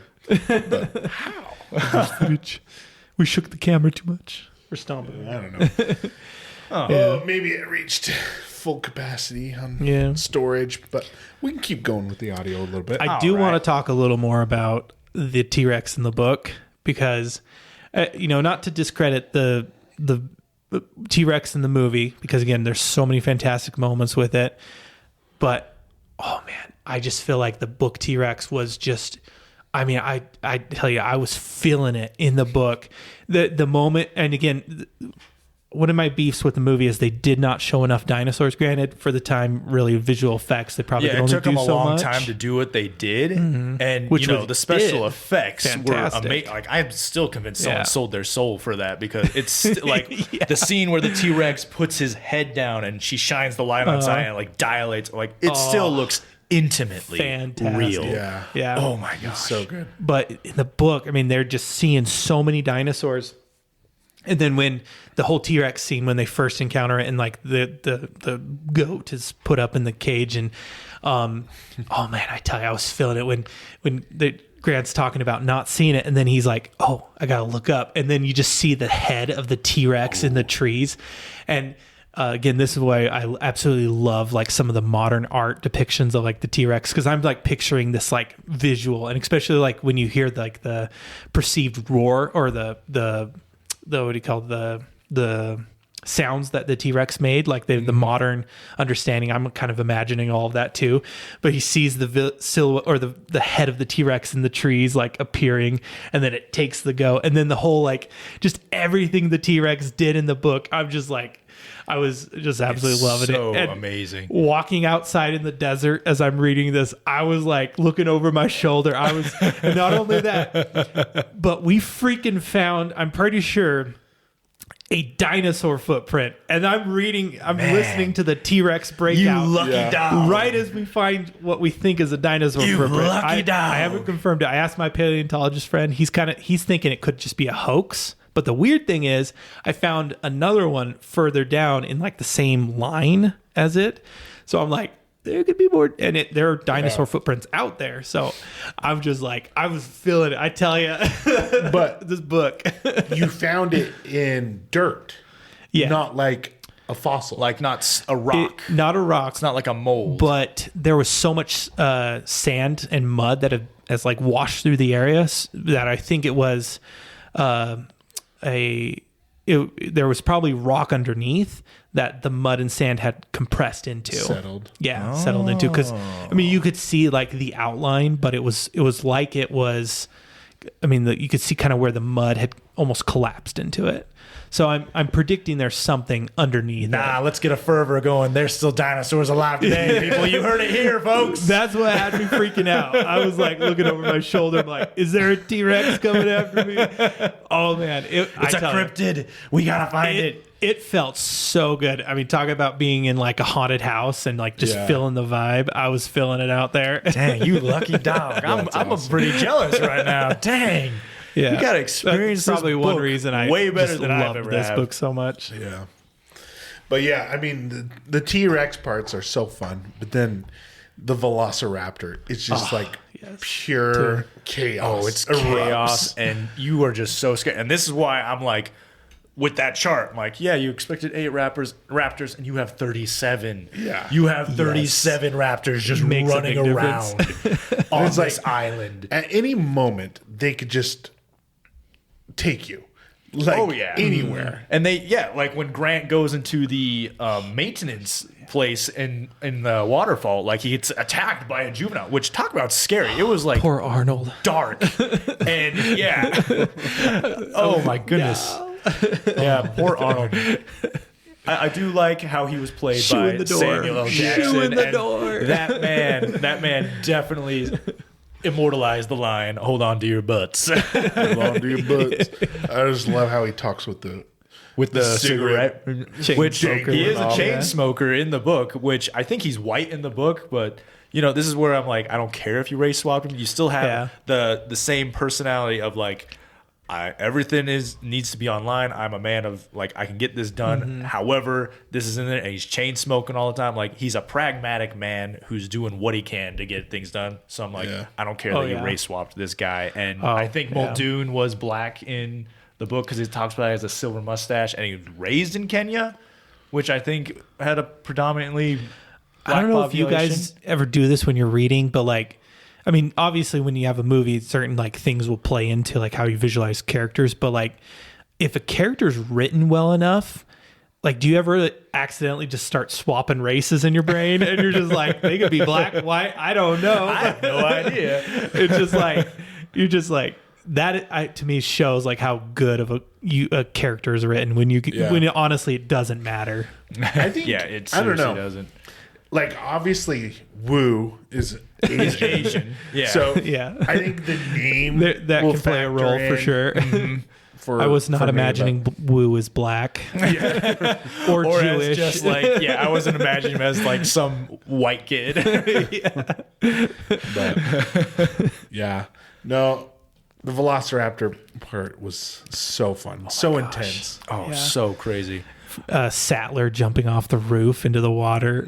Oh my gosh, that moment. Oh, that's so And then- the crazy. raptors coming The after. the poor guy though going up to try and get her to save her off the roof. He's like, Dr. Sattler, and then a Velociraptor grabs him. That was the vet, man. right? I I can't think remember that was his Harding. name. Yeah, Yeah. Dr. Harding. Oh, Yeah. Poor guy. Yeah. I was like, no, Harding, don't die, don't die. Because, he was one of those people where I was like, man, this guy, he's the top of his field, and these paleontologists come in and solve a problem he's been having for months with the stegosaurs, and he's just so cool about it the whole time. He's like, I never thought about that. Oh, hey, you solved the problem. I'm so happy you're here. That's it. Whereas most people will be like, they don't know what they're talking about. Like you said, the Yeah. other scientists will be like, they have no idea what they're talking about. But that's probably another great thing about this story, and that the movie did a great job, is with it didn't dwell on the wonder of seeing dinosaurs for the first time. It kind of did it for like the first half of the movie, and it did a dang good job. And it knew that, we can only play this card so many times, that they just then went, we're now going to the horror thriller aspect. And, like you mentioned, the raptor pulling at Harding and everything. Like, you have the scene where the raptor jumps out at Ellie Sattler after she's like holding Arnold's arm. And it just does not hold back. And same with the book, which I feel like the sequel franchise movies kind of try to do sometimes. Like in Lost World, you see the Stegosauruses walking, and they try to capture that wonder again. In the Jurassic World Dominion, you see the Brachiosaur walking by again. You see them all looking up at it. However, the camera angles were crap. It only took up a third of the screen, whereas when the Brachiosaurus showed up for some, it's dominated never the screen. Quite been the same. It never hits the same because you can only show Except someone for the first time once. The moment when the cell phone's ringing and they look back and the Spinosaurus is like creeping out of the trees, like that's not crap. I do love its like posture, just like that to me. Here we go again. The greatest dinosaur. Well, in the alternate Jurassic Park movies, Jurassic World movies. Yeah, that Jurassic Park 3 is my guilty pleasure. Like, I will totally agree that it is a terrible film, but I love that movie so much. And it's so mostly because of the action set pieces and that stupid phone. I just love it. Just the way it stands, it just looks like it's so tired of chasing. It's like, well, you caught me. Let's do this chase all over again. Darn it, I was about to get you guys. How did you get me? I was totally sneaking up on you. It looks so fed up with this. Oh my gosh, yeah. Oh, that's funny. But another thing I love, just if we're talking about characters, is the full circle of Hammond's pride being met, because he has a pretty grisly end as well. Yeah. And the way he's, I was shocked. The by way that. he's talking about, like, because the kids, they're playing the Tyrannosaurus roar, and that frightens him. And then the way he's talking about his grand, he's like, "Oh, those dang kids!" And like, he's just so mad. And I feel like it's a great moment of showing, he's not this benevolent grandfather figure like they show him in the movie, which was not a bad choice. Like, I don't hate that. But like, it kind of shows like, this whole time you were just feeding your own ambitions. You wanted to make billions of dollars, and you wanted to make history and everything. And now that the catastrophe is over, man, and it just realized, it just hit me. His whole death is a full realization of all Malcolm's like warnings. Isn't like it everything, crazy? like him falling, the compies, like everything. It demonstrates the whole concept. And he gets eaten by the compies. It's so crazy. And I don't know if you guys felt. I felt like I was like, justice. Yeah, justice, man. Like, because like I said, I hate salesmen so much, and seeing how much he was clinging at straws with his argument of how like this needs to happen. If we can make progress, we should make. He's just enamored with progress for progress' sake, and this whole time he's just being proven wrong every step of the way. And to have him just, like you said, all of Malcolm's theories just coming to fruition in him, and the compies just surrounding him and eating him is just so crazy. Yeah. And I was just So the fact true. how badly he was talking about his grand, because I was like, dude, shut up. Because Timmy felt first bad off until that moment. was like the secret MVP. Yeah. Even though Lex was annoying, but the movie at least redeemed her somewhat by making her such tech savvy. interesting swap of roles. Yeah, like they made Lex is older, nowhere near and, herself. she's Well, I not think useful at they all. just could not put in such a bad character. Well, They she had wasn't useful at all. They had to make in the book. both of them Her have a screams, purpose. she were I tell you, I can't stand that. Like, that's one thing. War of the Worlds could be a fantastic movie if it wasn't for the screaming girl. Oh my gosh, it just I mean, navigate around it somehow. Just don't incorporate it through the entire movie. So you're gonna complain about this, but you're gonna be okay with Superman and Hawk Girl. Oh gosh. No, I agree. Her screech. Anyways, another thing that they swapped that I thought was interesting in the movie, Dr. Grant hated kids. Yeah, But in the book, huge he swap. loved kids because so weird. kids love dinosaurs. It makes Which perfect sense. Love that in the aspect of his character in the book.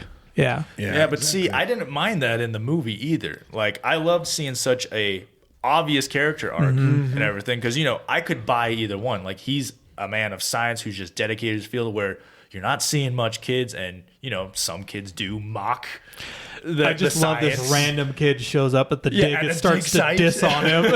It's like, where are your parents? And like being forced to be put into this situation where he has to protect these kids. It made for a great film, but it wasn't like the central. Like, this is where I think like the plot arc takes center stage, and this is why the book sold great. The movie did great, Yeah. but that little character arc I felt was like a nice bow on the whole thing. But in the book, with him loving kids and being just so open to a kid who's read his book, it made perfect sense to me as well. Like, who loves dinosaurs more than paleontologists? Arguably the kids. And even's like, They know all the names. yeah, they can say the names flawlessly, even though they're so young. And it's like they see them as these big authoritarian figures that they can't control. But if they can say their names, they can understand them a little bit more. And I'm not mad about the change, but at the same time, like, I would have loved to see what Steven Spielberg could have done with that, and make him more book accurate. He's barrel chested and he's got a big beard and everything, and he's not engaged to Dr. Sattler. Kind of that threw me off too. I was like, but then it makes complete sense with their age differences. And it's interesting how Tim even asked him, "Are you going to marry Sattler?" Oh, that's such a kid thing to do. Totally. No, she's a student. She's a student. I couldn't do that. Yeah, that would be very wrong. Speaking of Tim, I know we're getting short on time here, but we've got to talk as electricians about the fence Yes, we do. and how inaccurate the movie is with Tim. So I did a little research. I mean, I know a little bit as an electrician already. We're talking the movie here. Yeah, we're talking the because they never have that moment in the book.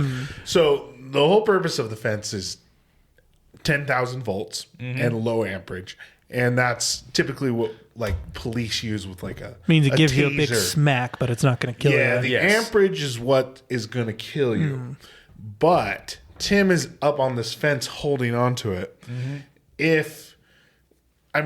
There's two different scenarios. He could be like a bird where he's not grounded, and that way he's not getting electrocuted. It's just flowing through him. Yeah. Which he was wearing some pretty insulated boots, so his feet shouldn't be conducting, and he's just holding his hand on the same one. Yeah.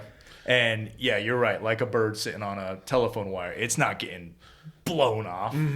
But let's say his body's touching as he's holding. He's hugging close. It in a normal situation, his body would seize, Yes. and he would lock onto that fence, and he would be fried.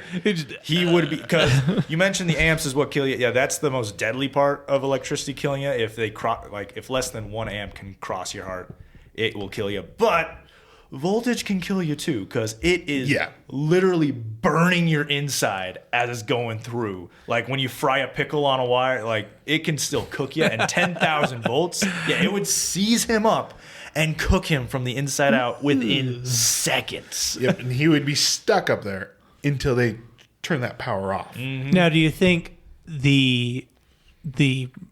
could the reasoning change with a surge of power, like it turning on?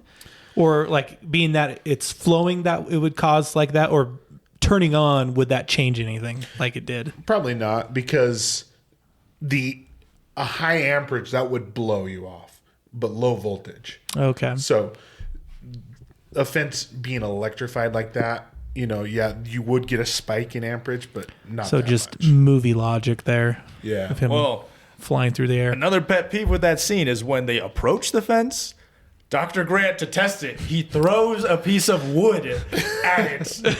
He's a paleontologist. Doctorate. Well, but this is what I think. I think that was the whole. He's like, I'm gonna throw a stick at it and make it look like it's okay. That was his whole joke. The whole part of his joke that he was gonna. What I don't get, I felt like the kids could have squoze through. They didn't have to climb up and over. That's true. It's that movie logic as well. Squeeze through, but obviously that's not going to happen. He makes them climb with him. It's once again added He doesn't tension. like kids. It's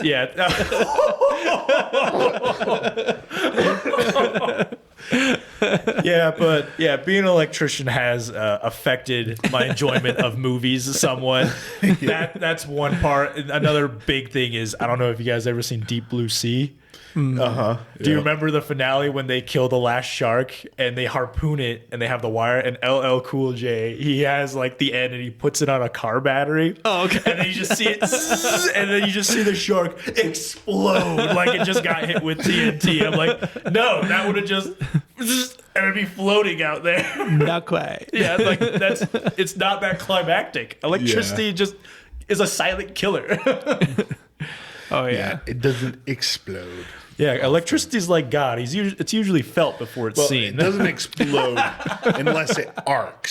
When you get an arc, that's kind of an explosion. That's Yes, the pop. that is. And usually an arc is usually only seen if you mess up real bad.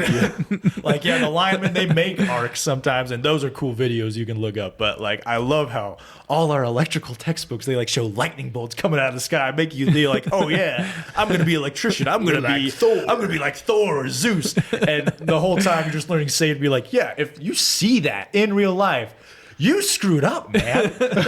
You should never see this. Really bad. Yeah, you should never be seeing this. That's the idea.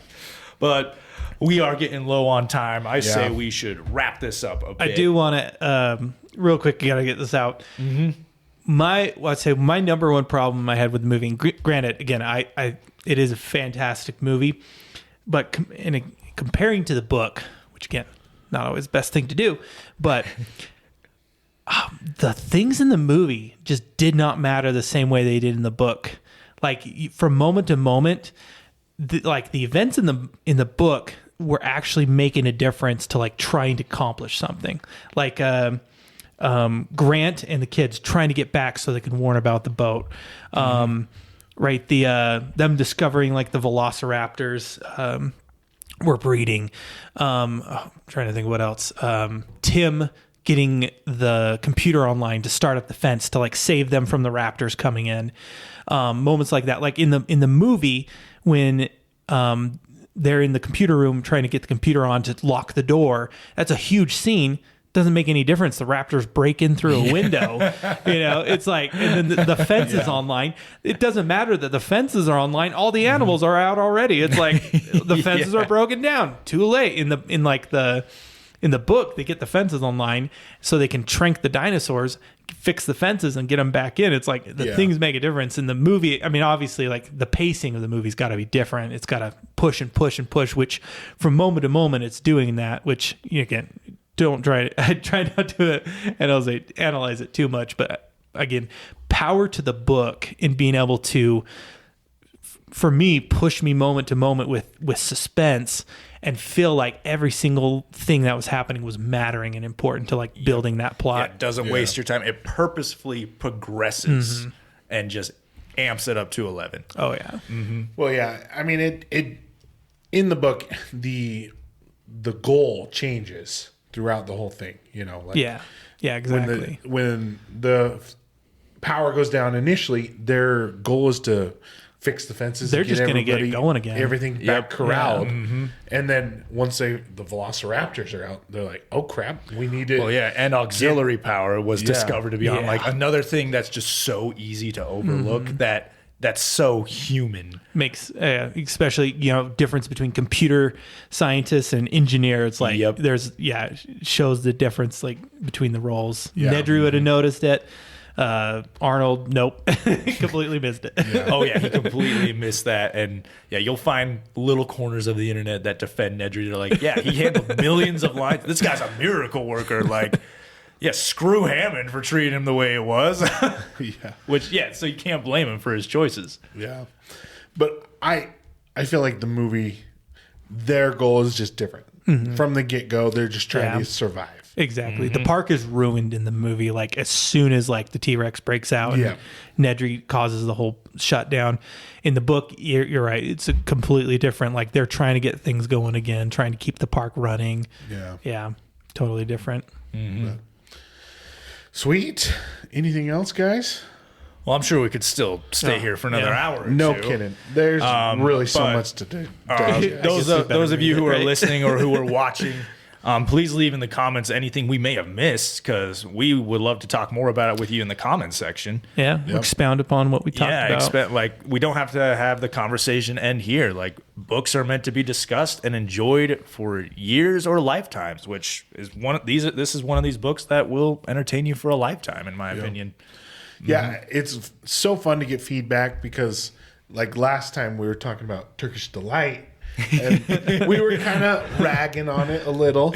Yeah. But, a few people told us that we need to try Turkish Delight from, like, a Turkish deli. Mm-hmm. That it's actually, like, a million times better than, packaged. Than the packaged, processed stuff. Which, I could see for sure. Mm-hmm. I tried to look it up. I don't know if we have a place where they would sell homemade Turkish Delight, but feedback like that we'd love. So please don't hesitate. We say this every time, like we're always looking for sponsors, but we're also looking for feedback. You can reach us at bigrascals.podcast@gmail.com. So don't hesitate to reach out. We'd love to hear from you. Yep. The difference between a good podcast and a great podcast is just viewers like you who are contributing and, humble podcasters who are willing to associate with their viewers. We're nothing without you guys, and we appreciate those who watch and listen and have been with us since the beginning. Yeah, viewers like you. Thank you. Yep. Yes. Public broadcasting service. PBS. Unlike PBS up until recently, we're not run on government money. Nope. We're not run on any money but our own. So, should we do our rankings? Yeah, let's do our rankings. I can go first. I give this a solid 9.3, possibly because the movie came out in 93. Nice. I feel like it's very flavorful, but at the same time, like, I have very little to complain with. Like, the whole finding the raptor's nest thing, that's probably my biggest complaint of just how you're like, you're trying to make this last a little too long. Yeah. But as Jeff said, it's purposefully progressing. It's a well-established argument that is just fleshed out, and you get to hear multiple sides of it, different angles, and dinosaurs, man. Mm-hmm. Dinosaurs, and an abundant amount of them, too. Abundant, bountiful. A plethora of dinosaurs, would you say? Yes, a plethora. Yes, indeed. I would call this book a bountifulosaurus or a bountodon. Or a bundadon. Yeah, maybe. Well, I can go next. I would probably give it an 8.1. Really good book. Definitely very good. The science in it is fun. It made me feel kind of like a kid again in my love for dinosaurs. Kind of when I first saw Jurassic Park, being able to read this kind of just brought back those nostalgic memories. So very good. There's a few things that I felt like the pacing at the beginning I struggled with, having a lot of kind of pointless multiple characters that he gives a kind of a lot of detail about. I struggle with, and then the ending just kind of fell flat just a little bit for me. But the fact that there's a second book, that's what ruins it for me. But seeing it as a standalone book as it was meant to be, it makes the most logical sense that they would do that. Yeah. But sadly, this became a franchise, and there are no happy endings in a franchise because there always has to be the next product, the next revisit, the next retelling. And that's a sad truth. Makes sense. All right. I guess I'm going to go. Oh, man. I tell you, I'm like stuck between a 9 and a 10. You seem to love this book more than I did. I feel like I'm really biased towards this book. And a lot of it, I would say a lot of it definitely could have been a factor of atmosphere that helped. Being out in the desert, wandering around, possibly finding a dinosaur footprint. But, oh my goodness, like, I'd say at least a high 9. I was just blown away by the writing, the suspense, the emotion, the characters. Having read it twice in this short time, even then, like, I was still like hooked on it the second time. And just a fantastic book. Absolutely loved it. And this is something I could always go back to.